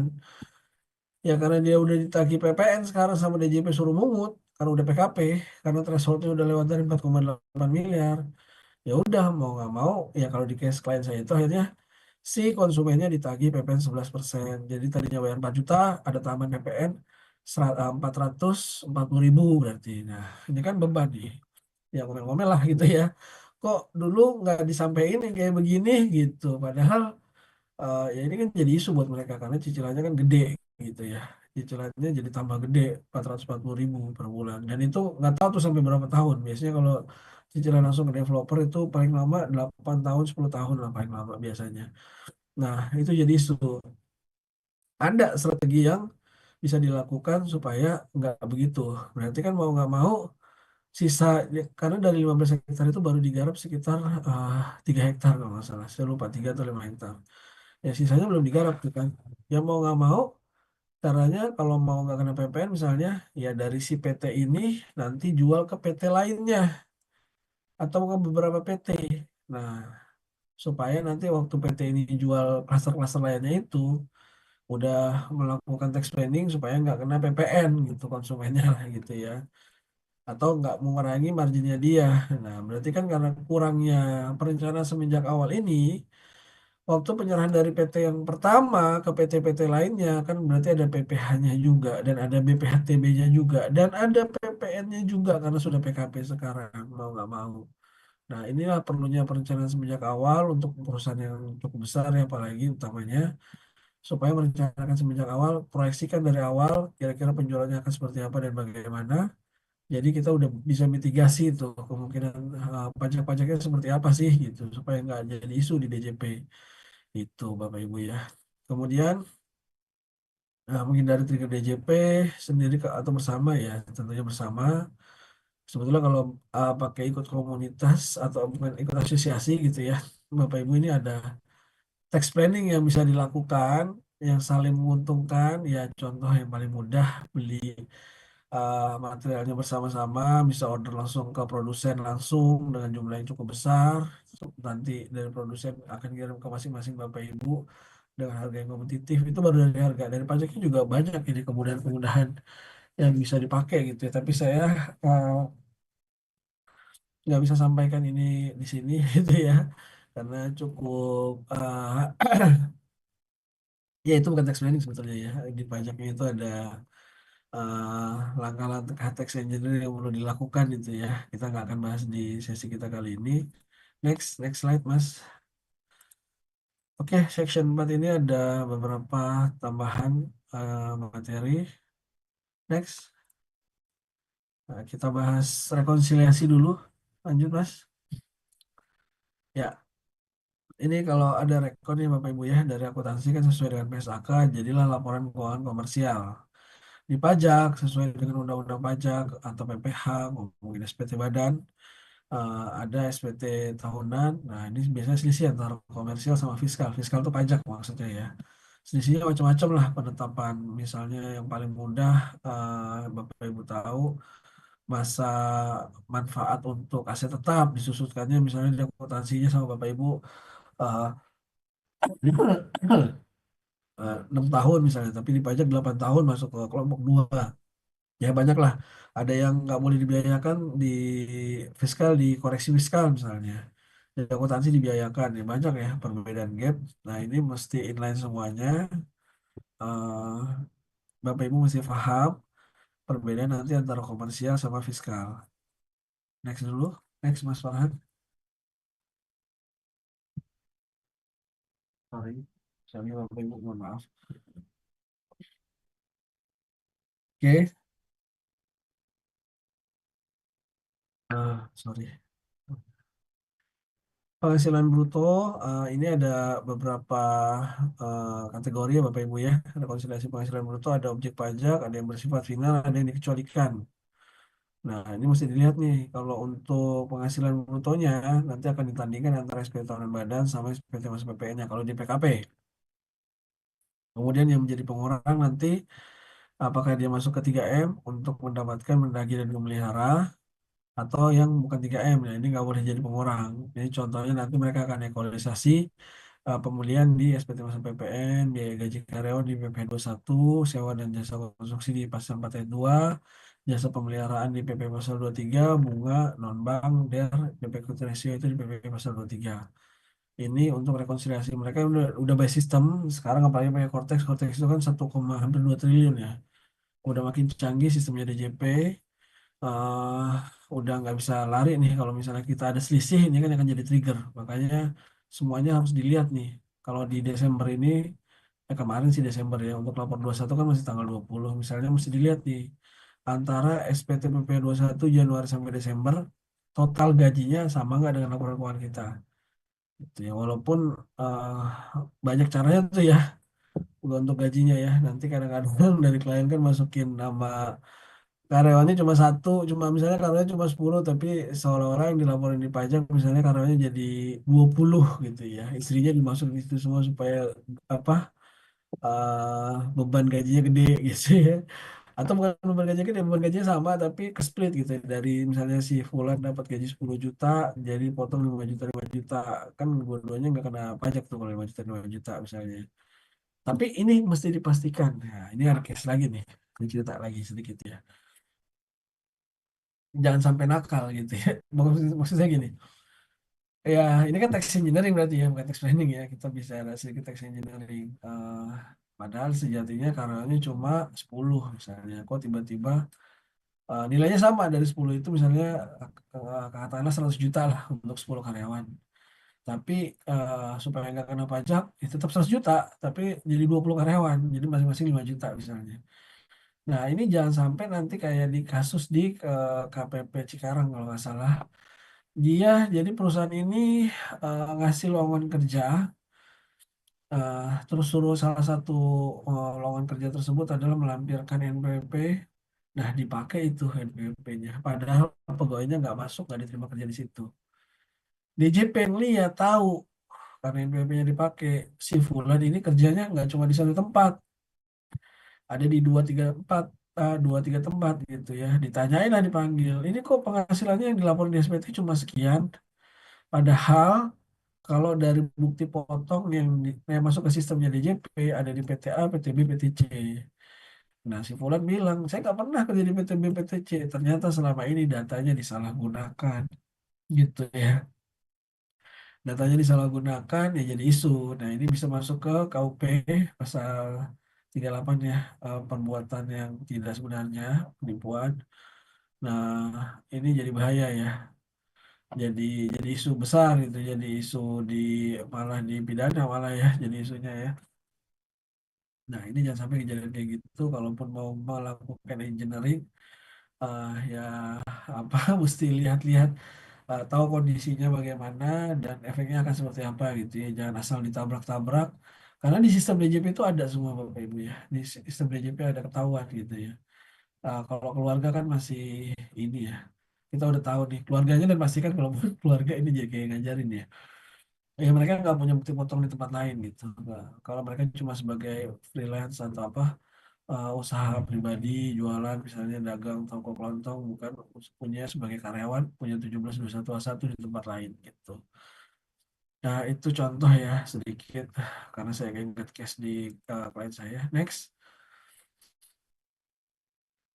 Nah, ini yang penting Bapak Ibu tolong diperhatikan untuk menghindari adanya trigger dari DJP. Omset SPT PPH harus sama dengan penerbitan faktur pajak. Ini kalau untuk yang PKP ya. Harus sama nih omset di SPT PPH harus equal dengan penerbitan faktur pajak. Nggak boleh selisih nih. Gitu.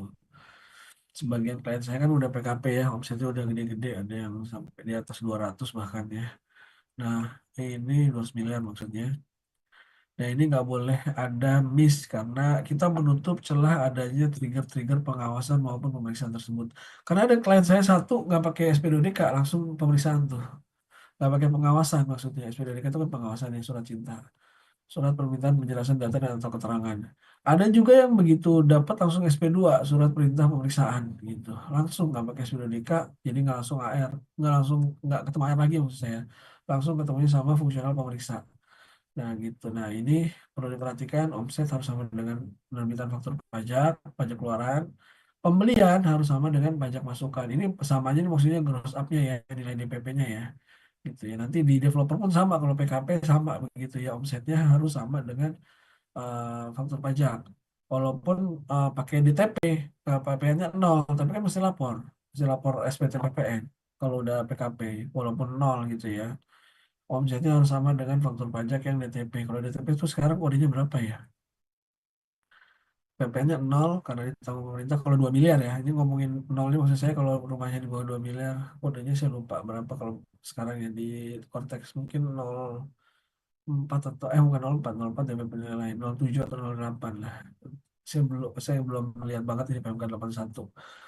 Terus kemudian pembelian, kalau pembelian sebetulnya nggak harus sama persis sama pajak masukan ya, karena bisa jadi kita belinya nggak cuma di orang yang PKP doang, di tempat yang PKP doang gitu, bisa jadi kan di toko bangunan pinggir jalan gitu ya. Tapi minimalnya pembelian ini nggak boleh lebih rendah daripada faktur pajak masukan, karena ketahuan kalau kita masuk setiap pembelian lebih rendah, jadi nah bisa pajak masukan ini sekian gitu, jadi isu juga nanti lebih tinggi terlalu jauh pun juga akan jadi isu juga sebetulnya kan. Biasanya ditanyain kalau terlalu jauh gitu ya antara yang ada fakturnya sama yang nggak ada fakturnya.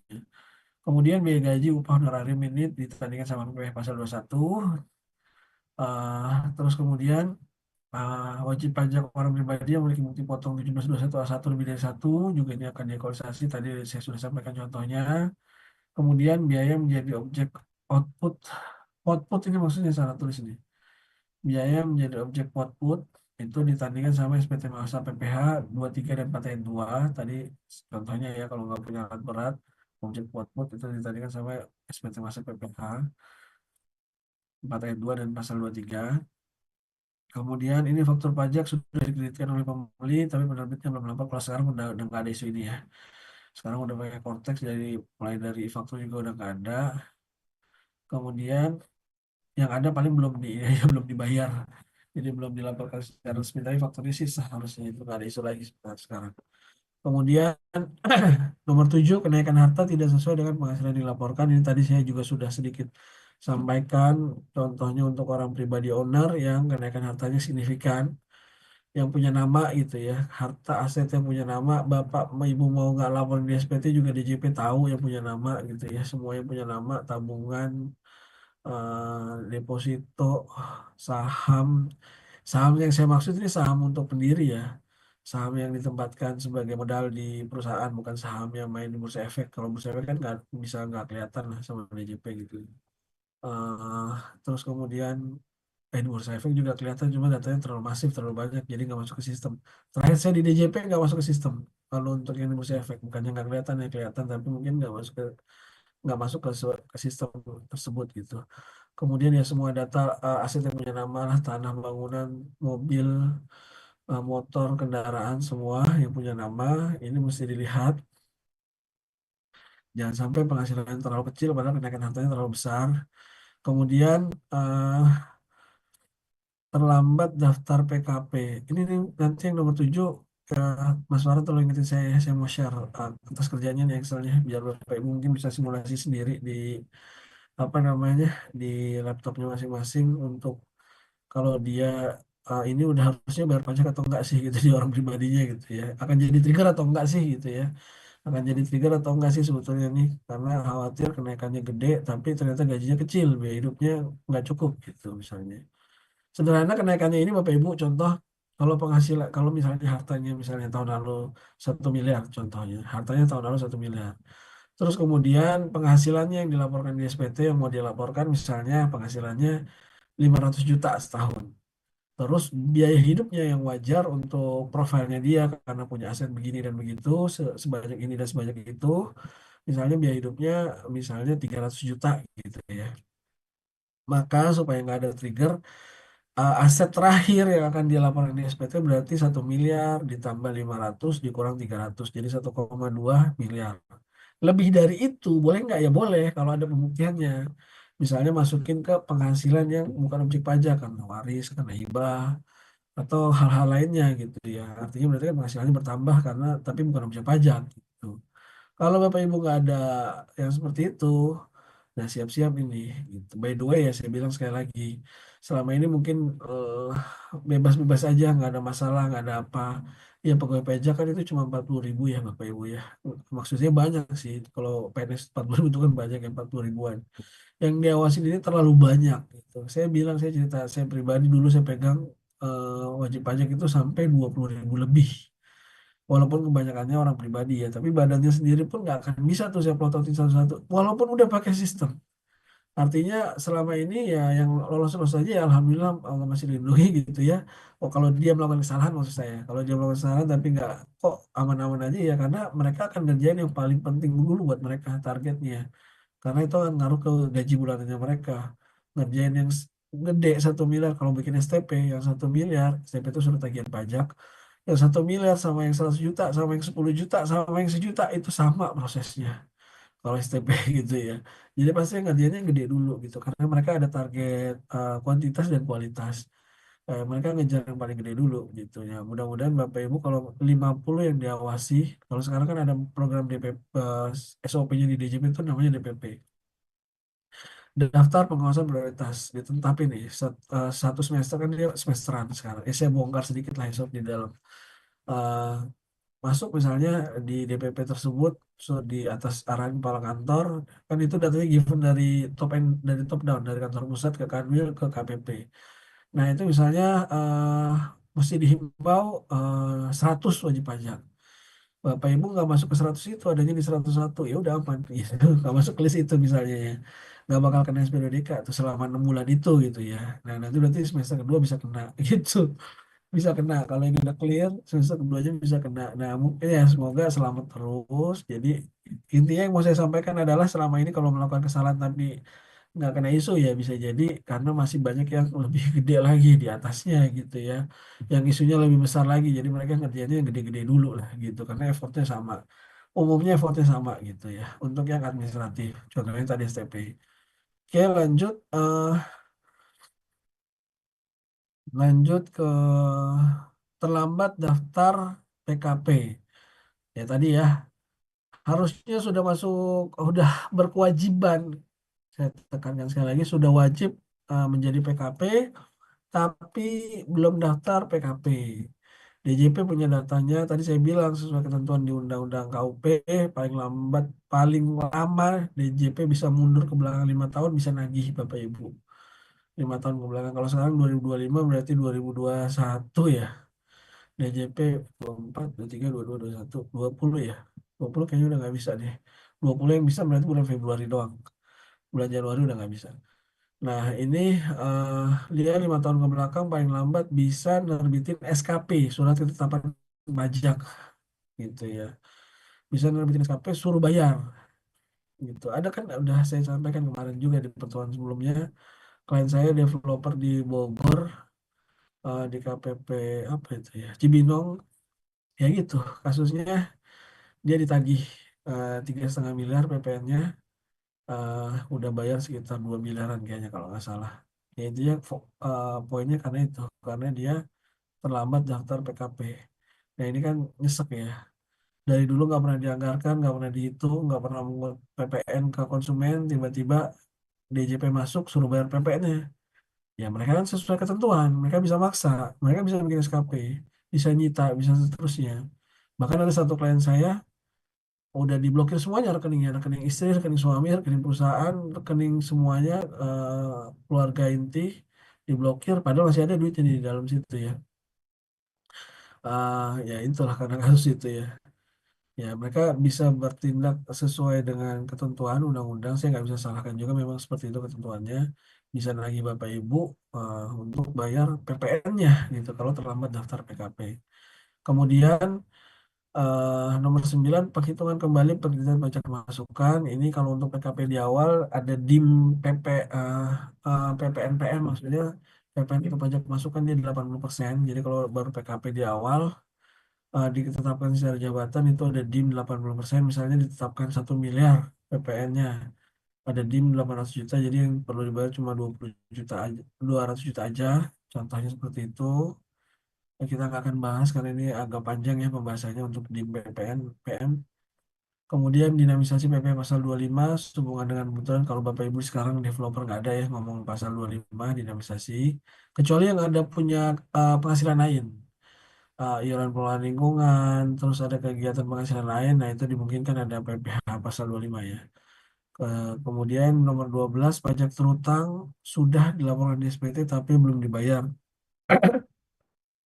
Ya ini juga sama, di SPT di laporan keuangan kita state eh,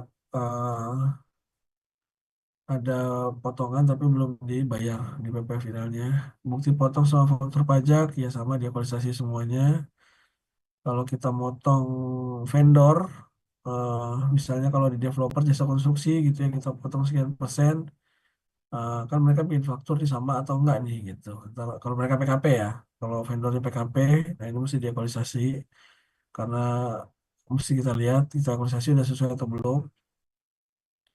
Kemudian data pinjaman dari OJK, ya ini kalau Bapak Ibu pinjam dana ke lembaga keuangan, ya itu kan akan masuk OJK tuh laporan keuangan Bapak. Kan kadang kan, bukan kadang-kadang, kalau sebagian itu kalau mau minjem dana laporan keuangannya dibagus-bagusin lah. Gitu. Ada profitnya sekian, padahal nggak real nih gitu, realnya nggak gitu ya. Karena ada proyek besar mau minjem dana, submit laporan keuangan ke bank, kan bank akan submit ke OJK. Nah ini Bapak Ibu eh, di DJP dapat datanya. DJP bisa maksa tuh ya, based on yang Bapak Ibu sampaikan, ini di laporan OJK netonya sekian kok gitu, kok di SPT beda gitu ya. Nah, jadi harap hati-hati untuk pinjaman itu yang dilakukan ke lembaga keuangan, kecuali minjemnya sama IMF ya. Kalau IMF kan aman, IMF itu istri, mertua, family gitu ya. Kalau itu kan nggak ada ya, aman ya. Kalau dari OJK ini datanya, laporan keuangannya, DJP punya akses untuk ambil data tersebut gitu. Istri, mertua, friend juga bisa tuh, family, friend gitu ya. Kemudian data laporan keuangan audited dari OJK ini juga, laporan audited dari OJK juga sama. Transaksi keuangan mencurigakan dari PPATK ini jarang sekali isunya, kecuali untuk pejabat-pejabat ya, data dari PPATK. Kalau di DJP sendiri bisa punya datanya, cuma biasanya cuma di kantor pusat doang, biasanya Bapak Ibu di bagian apa namanya, aduh saya lupa. Di KPP nggak ada tuh biasanya, kecuali data turunan ya. Saya lupa nama seksinya apa ya. Kantor pusat itu hanya di sana aja, dan biasanya ini isu-isu yang besar lah pokoknya. Kemudian data feeding dari otoritas pajak lainnya, pertukaran informasi otomatis. Ya ini contohnya dari Bapenda lah, otoritas pajak Bapenda, feeding data kok selisih misalnya ekualisasi untuk developer antara, ya nggak mungkin sih kalau developer karena kan harus klop ya nilai DPP-nya. Kalau mau balik nama kan mesti sama dulu tuh. Dan itu udah diatur di sistem di ATR BPN kan, Bapak Ibu mesti bayarnya udah sama tuh antara BPH TB dan PPH-nya. Tuh. Oke, next. Oke, ini sedikit ya teknik penggalian potensi. Jadi ini saya mau sampaikan sedikit ya. Ini sebetulnya slide dari dalam nih, gitu ya. Slide dari dalam, tapi saya mau sampaikan buat jadi insight Bapak Ibu.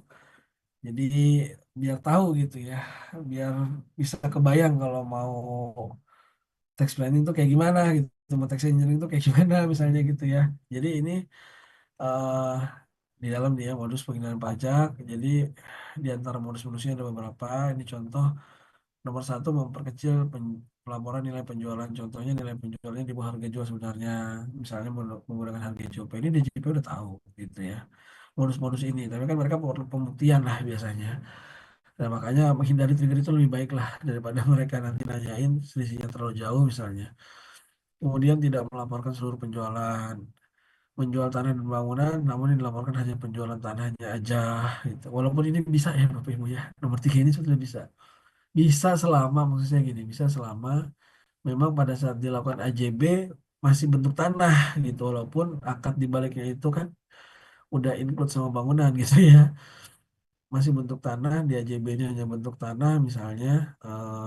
Ini misalnya buat fliperan lah. Fliperan itu yang membeli rumah, direnov kemudian dijual kembali, atau beli tanah kosong, ada tanah satu bidang yang kosong dibangun terus kemudian dijual kembali. Nah misalnya contoh ya, ya ada yang pernah nanya ke saya nih di salah satu webinar, bukan webinar sih, offline itu ya, di hotel mana saya lupa, bisa nggak itu dilakukan ya sebetulnya.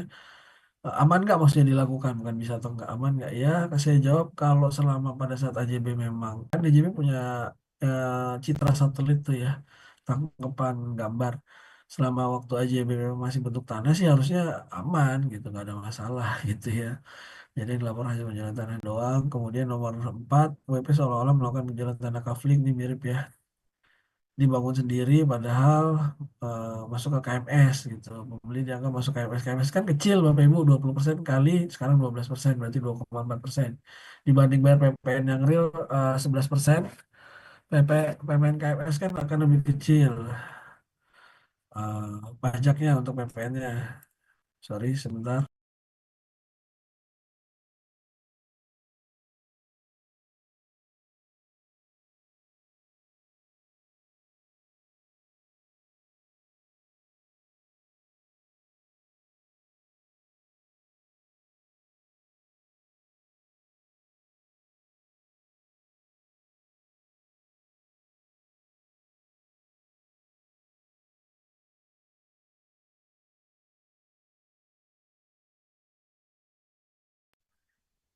Ya, mohon maaf. Tadi saya pencet mute dulu karena nggak enak nih. Makasih Mas Yoga. Kita lanjutkan. eh jadi memang PPN KMS ini kan lebih kecil ya dibanding PPN yang normal. Ya, cuma Bapak Ibu perlu hati-hati ya menggunakan PPN KMS kalau memang dia di atas 200 meter persegi. Mau menggunakan PPN KMS supaya pajaknya kecil, ya yang penting administrasinya. By the way, seluruh yang saya sampaikan ini Bapak Ibu, kan saya nggak ngomongin teknisnya nih, terlalu dalam nih, nggak mungkin cukup waktu lah. Yang selama itu dilakukan, harus tadi saya bilang kan mereka kan kalau di level pemeriksaan ya bukan pengawasan, akan melakukan uji arus kas, uji arus barang dan seterusnya. Uji-uji itu selama Bapak Ibu memang punya underlying, punya kontrak, punya apa, dokumen-dokumen lah, pendukung, bukti pelengkap. Kemudian secara arus kas juga ada kalau dari developer itu, misalnya kan pakai dan escrow ya, dan escrow masuk dari bank pakai LKS lah ya, misalnya lembaga keuangan syariah misalnya contohnya. eh, dananya kan masuk ke rekening developer tapi rekening escrow gitu misalnya nggak bisa diambil. Nanti per termin misalnya 30 berapa sih kalau developer saya lupa 30 90 100 ada 4 termin biasanya saya lupa tuh 30 70 90 100 sorry 50 ya 50 70 90 100 kalau nggak salah kan gitu ya. Nah itu kan bisa diambil tuh ya. Nah dia akan lari ke apa sorry ke rekening konsumen dulu. Tapi kan langsung IS langsung lari sending instruction gitu ya langsung lari ke rekening developer setahu saya kayak gitu. Nah itu harus kasnya emang udah mesti bener lah gitu ya. Kalaupun kita mau ngembaliin sebagian duit itu misalnya karena ada diskon dan seterusnya tapi dananya belum dikembalikan konsumen itu mesti perlu di-create juga tuh alur kasnya yang benar gimana. Karena kalau masih di rekening kita juga asumsinya ya berarti developernya ini yang ngambil gitu ya. By the way kalau developer ngasih kanopi, ngasih kitchen set, ngasih dan lain-lain itu termasuk bagian dari DPP unit penjualan rumahnya gitu ya. Perlu di set dulu itu ya. Kemudian eh, WP melaporkan penjualan unit dengan transaksi digunggung sekaligus rame-rame gitu ya baru di eh, ini kayaknya udah nggak relate lagi. Transaksi penjualan dilakukan atas nama pengusaha pemilik bukan atas nama developer. Nah ini masih banyak ini yang relate kayak gini nih. Masih pakai dana nama landlord, nanti landlordnya yang kena, landlordnya nanti dipanggil DJP karena ada dugaan usaha, karena berulang-ulang PPh-nya banyak banget gitu ya. Nah, baru nanti dia ngomong nih, saya cuma jual ke developer kok gitu ya. Nah, ini perlu biasanya sih kalau saya ngejagainnya di ini, SPT tahunan landlordnya gitu yang saya jagain. Sama metodenya sama kayak badan. Ini udah sampai 4,8 miliar belum? SPT-nya gimana? Dan seterusnya itu saya jagain tuh semuanya. Syukur-syukur kalau dapat landlordnya waris. Kan waris namanya bisa ganti-ganti tuh, bisa 7 orang gitu, 5 orang, masing-masing punya NPP itu. Berarti kan bisa punya threshold sendiri-sendiri tuh gitu ya namanya untuk melakukan AJB itu. Nah, gitu. Waduh, udah masuk-masuk zuhur ya. Di sini belum nih. Saya izin lanjut ya. Oke, lanjut. Jadi kalau waris lebih lebih enak lagi tuh, lebih gampang ininya. Apa namanya? Berkreasi gitu ya. Ngatur apa split untuk penghasilannya gitu. Kalau untuk waris. Kemudian transaksi penjualan dilakukan atas nama tadi udah ini sorry. Adanya penggelapan PP dan PP final yang sudah store namun tidak store. Wah, ini sih udah kelewatan kalau kayak gini ya. Sebetulnya bukan penggelapan kalau untuk PPN ya. Kalau PPN final kayaknya enggak sih. Nggak mungkin kalau PPH. Kalau PPN ini sebenarnya bukan penggelapan. Cuma karena dia nggak tahu kalau dia harus sudah mengut PPN karena udah lewat dari threshold, tapi dia nggak mengut PPN gitu. Tapi kalau di sini kategori penggelapan berarti dia udah PKP nih, udah bikin faktur, tapi nggak disetorin karena dia cash flow-nya keganggu lah bisa jadi gitu ya. Karena ini duitnya biasanya kalau developer nggak terlalu besar, dia kan nggak cas ke konsumen karena susah jualnya kalau cas ke konsumen harganya naik berarti kan harga akhir nilai akhirnya naik. Nah karena dia ada isu cash flow, dia nggak mau bayar PPN-nya dulu atau di hold lah gitu ya. Kemudian terakhir nih di poin satu metode pembayaran dibuat seolah dengan cara angsuran ya ini juga bisa sebetulnya Bapak Ibu ya seolah-olah dengan cara angsuran tapi sekali lagi lihat cash flow-nya kan pembayarannya kan ke rekening bank PT ya kalau mau pakai yang kayak gini ya amannya ya mesti di-create ya dengan baik gitu jangan nanti udah diterima full secara cash dibuat secara angsuran nanti begitu diperiksa ketahuan nih gitu ya, intinya apapun yang dilakukan harus dibuat administratifnya dengan baik gitu. Oke, nomor dua tidak melakukan pemotongan pajak sesuai ketentuan. Ini tidak melakukan pemotongan pajak setiap tahapan probis real estate yang tadi contohnya untuk land clearing, cut and fill. Sebentar ya Bapak Ibu ya. Ada ini.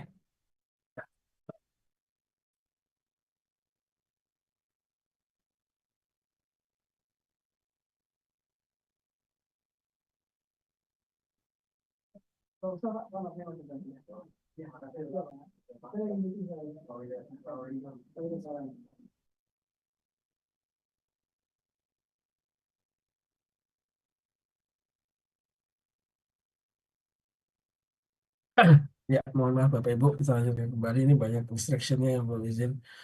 Eh, Kemudian menggunakan tadi ya proses bisnis probisnya real estate, misalnya tadi land clearing, cut and fill, harusnya pakai alat berat, tapi kita nggak punya alat berat, ya kita harus ada pemotongan tuh, harus dipungut tuh, gitu. Terus misalnya mau ngedak gitu, pakai jasa apa namanya itu yang pakai belalai itu, dari semen gitu ya, apa sih namanya, tiga roda atau apalah gitu ya. Nah, itu kalau kita pakai jasa mereka, kita harus motong, harus pungut, sehingga nanti biayanya kita bisa biayakan gitu ya, semuanya. Terus kemudian ya, menggunakan tarif PPh lebih kecil, nggak sesuai dengan kualifikasi. Ini untuk kontraktor ya, karena ada kategori perbedaan ini untuk jenis-jenis kontraktor yang kecil, menengah, besar. Mengalihkan jasa konstruksi PP Pasal 42 ke PP Pasal 23, jasa pihak afiliasi, nggak bayar PP 2 pengalihan tanah dan bangunan, masih PPJB. Ya kalau sekarang ini PP 23 udah nggak bisa ya Bapak Ibu ya. Ya kecuali gini, nah ini salah satu ini lagi nih, cluenya lagi nih. PPJB ini bisa dibuat di notaris dan bukan notaris. Setahu saya, tolong koreksi kalau saya salah. Kalau dia AJB memang harus di PPAT, bukan notaris ya. Notaris kan nggak semuanya PPAT. Kalau di AJB harus dibuat di PPAT. Jadi harus dibayar juga tuh paling lambat hari itu untuk PPh dan PPhtB-nya kalau AJB. Kalau PPJB kan bisa dua nih, bisa di notaris dan bisa di bukan notaris. Karena sesuai dengan namanya, namanya perjanjian, nggak harus ada keterlibatan notaris. Kalau dibuat di notaris, sesuai amanah PP 35 tahun 2023, memang harus dibayar PPh dan PPhtB-nya sesuai dengan yang udah diserahkan saat itu. Misalnya DP-nya 10% gitu ya. Ya dibayar tuh PPh-nya, udah terutang tuh saat itu tuh sebesar 10% dari nilai tersebut. 10% dari total rumahnya, misalnya DP-nya dikali PPh dan BPhtB-nya masing-masing lah gitu ya. Ini kalau PPJB-nya di notaris. Kalau PPJB kan bisa di notaris, bisa di non-notaris. Contohnya Bapak Ibu developer, PPJB-nya cuma sama konsumen aja. Saya bilangnya PPJB developer gitu ya. Ini kan gak ada yang tahu ya Bapak Ibu ya. Nggak ada yang tahu cuma notaris sama notaris. Yang tahu cuma developer sama konsumen aja gitu ya. Sehingga ya belum terbit, belum ada yang tahu tuh kalau kita harus sudah terutang PPh dan BPhtB. Jadi ya caranya di antara tax planningnya adalah jangan PPJB di notaris, kecuali Bapak Ibu ada LKS nih. Pakai LKS, pakai bank kan mau nggak mau nih nggak bisa kabur nih kalau LKS-nya sama bank, maunya PPJB notaris gitu ya. By the way, bank itu udah jarang sih sekarang yang, ya ada sebagian yang ngasih rumah inden, ada juga yang maunya rumah ready stock biasanya gitu ya kalau bank. Masih ada sih sebetulnya, tapi rata-rata developer saya rumah ready sih biasanya sekarang ya, yang pakai LKS bukan rumah inden biasanya. Kemudian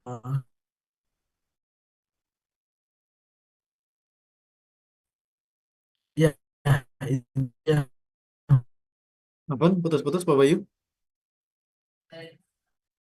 ya NJOB kan nilai akhir tuh, nggak ada isu harusnya. NJOB, ngomongin NJOB itu nilai akhir pada saat dilihat NJOB mau AJB-nya itu berapa gitu ya. Tetap harus dibayar minimal dengan NJOB tersebut gitu. Wah, internet saya unstable. Kayaknya saya perlu minimize ininya dulu, videonya dulu sebentar, izin. Karena ternyata unstable. Saya izin nggak pakai ini ya, nggak pakai view supaya stabil. Oke, lanjut. eh Kemudian wajib pajak tidak memotong menyetor atas jasa konstruksi dalam membangun unit rumah. Nah ini juga minimal yang pakai PPN KMS lah kalau mau pajaknya kecil gitu ya. 2,4%. Wajib pajak nggak motong ke fee marketing orang pribadi. Ini juga Bapak Ibu bebankan biayanya tapi nggak dipotong BPh 21-nya. Lanjut sedikit lagi. Ini ada beberapa slide lagi. Next, Mas Farhan. Oke, ini menghindari pengenaan pajak atas barang mewah. Nanti Bapak Ibu yang punya case ini tinggal disampaikan ke saya biar kita coba bahas ya. Kalau ada yang untuk rumah mewah di atas 30 miliar. Saya bahas nomor 4 aja langsung aspek pajak lainnya. Ini WP memiliki penghasilan yang bersifat tidak final seperti IPL, ada denda IPL, ada yang lain-lain ya, yang nggak final, jualan material misalnya, atau ada hal lain lah, penghasilan lainnya. Kemudian meskipun developer subsidi ternyata sering menjual rumah komersil misalnya. Ini kan rumah subsidi dengan posisi hub, rumah subsidi peningkatan kualitas. Oh iya, kalau rumah subsidi kan itu nggak ada PPN, PPH, sorry, ya nggak ada PPN dan PPH-nya pun 1% kecil. Nah, kalau rumah komersil kan ada PPN dan ada PPH. PPH-nya 2,5%, PPN-nya normal kecuali DTP ya, ditanggung pemerintah. By the way, kemarin ada yang tanya ke saya, Pak, kalau PPN DTP berarti kita bisa mengkreditkan pajak faktor, mengkreditkan faktor pajak masukan nggak? Ya bisa, karena DTP ini beda sama tidak dipungut maupun dibebaskan. Bapak Ibu mesti pahami ya, kalau akan ada istilah PPN tidak dipungut, ada PPN dibebaskan, ada PPN ditanggung pemerintah. Nah, perbedaannya secara sederhana mungkin biar nggak terlalu sulit memahaminya. Kalau tidak dipungut atau dibebaskan berarti kan nggak ada PPN-nya gitu ya. Ini kan barang-barang tertentu kayak logam mulia emas batangan gitu ya. Nah, itu memang nggak ada PPN-nya karena tidak dipungut, nggak ada PPN-nya atau dibebaskan nggak ada PPN-nya gitu ya. Sedangkan kalau ditanggung pemerintah itu kan berarti ada PPN-nya tapi ditanggung pemerintah. Perbedaannya apa? Di pajak masukan. Kalau yang tadinya nggak ada PPN-nya, ya pajak masukannya nggak boleh dididikkan. Artinya pajak masukannya kalau di PKP dia beli dari Depo Bangunan atau Mitra 10 itu nggak bisa dikreditkan. Jadi sebagai apa? Sebagai biaya aja gitu, dikapitalisasi di biaya PM tersebut, pajak masukan tersebut. Ini kalau ngomongnya tidak dipungut gitu ya. Kalau DTP ditanggung pemerintah, ini kan ada PPN-nya, tapi ditanggung pemerintah masuk APBN. Nah, berarti karena ada PPN-nya, PM-nya itu bisa dikreditkan. Terus gimana PM-nya bisa dikreditkan? Kan jadi lebih bayar nih Pak. Ya nggak apa-apa di carry over aja terus sampai nanti udah nggak ada DTP. Kan nanti di carry over tuh maksudnya dibawa terus gitu ya, dikompensasi terus lah gitu ya. Di carry over dari bulan sebelumnya, di carry over dari bulan sebelumnya terus aja laporannya begitu. Kan bisa nggak berbatas tahun ya. Nanti pada saat kalau misalnya udah nggak ada insentif lagi, PM-nya itu bisa menjadi pengurang PK-nya pada saat kita mesti bayar PK. Itu jadi DTP ini tetap PM-nya bisa dikreditkan ya Bapak Ibu ya. Jadi nggak perlu kita kapitalisasi jadi biaya gitu untuk PM-nya. Lanjut, apalagi nih ya, tidak membebankan secara proporsional biaya bersama atas penghasilan yang bersifat final dan tidak final. WP misalkan nilai penjualan furnitur operating equipment, ya tadi saya udah bilang juga ini termasuk ya furnitur mau apa namanya kitchen set dan lain-lain itu harus masuk ke DPP sebetulnya secara ketentuan. Tidak mendaftarkan ini sebagai PKP namun memungut PPN, nah ini enggak sih kayaknya. Kayaknya nggak ada sih ya. Mudah-mudahan nggak ada lah. Ini kacau banget nih kalau ada kayak gini. Pidana perpajakan ini bahaya ini Bapak Ibu ya. Dendanya bisa ngeri ini. Markup biaya untuk menjadi pajak masukan yang tidak berkaitan dengan usaha. Oke. Sebagian besar member real estate tidak pernah bagian dividen, numpuk di laba ditahan. Atas penjualan satu unit properti berkali-kali ini untuk PPJB ya. Biasanya berkali-kali dipindah PPJB, PPJB. Dulu sih ini, dulu. Sekarang kayaknya masih ada juga sih yang melakukan praktek ini. Service charge sinking fund, wajib pajak menunda menerbitkan faktur pajak, menjaga cash flow ya. Oke, kayaknya udah saya bahas juga tadi ini. Next, Mas Farhan. Ini studi kasus ya, memperkecil pelapor.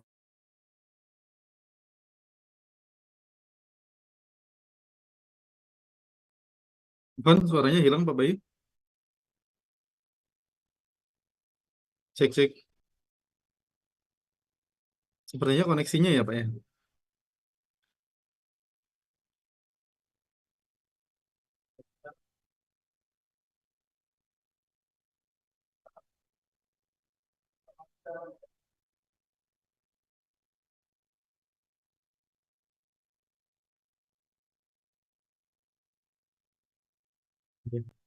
Mohon izin Bapak dan Ibu.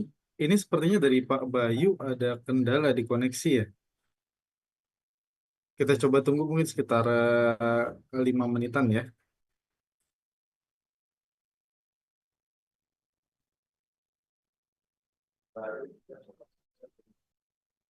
Ya, Ya, silakan Pak nah Bayu. ini saya Sudah masuk ini suaranya.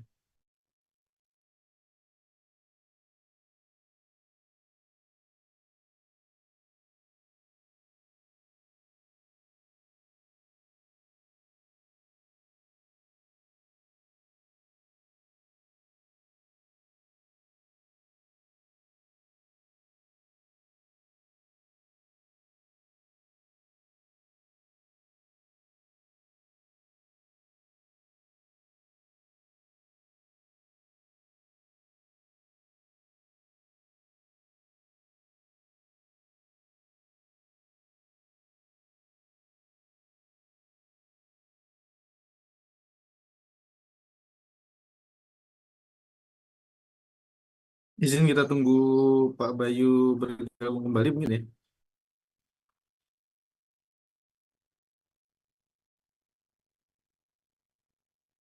Mas Farhan sedang bersama Pak Bayu.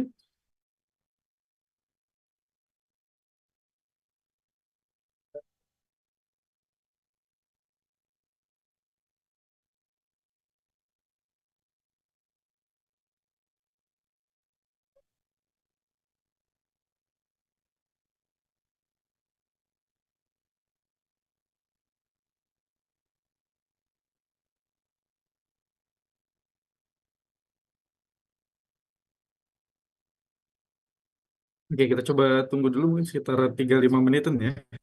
Bapak dan Ibu. Memang sedianya untuk menunggu.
Oke,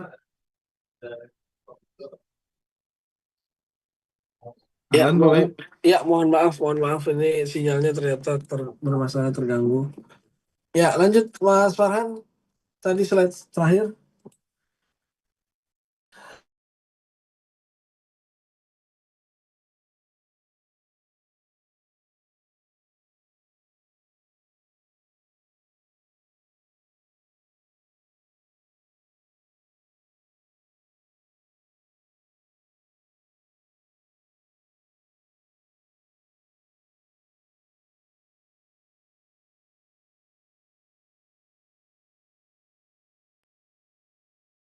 Ini sudah slide terakhir Pak. Afan.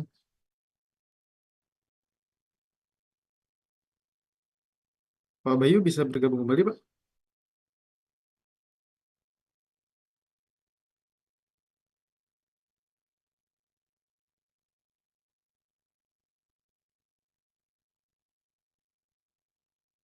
Hmm, Disconnect kembali ya.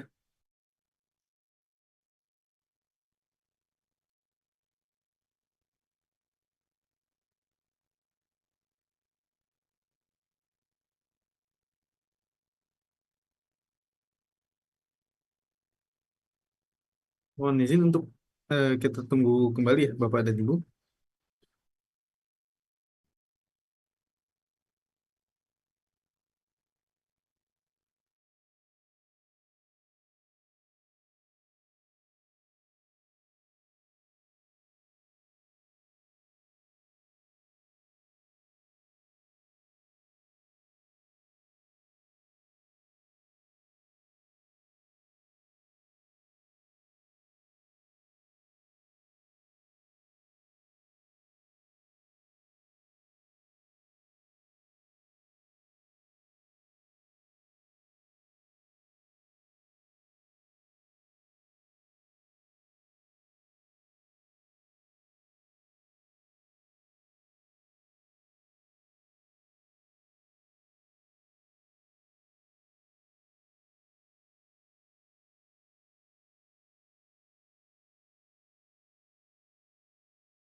Ya, oke.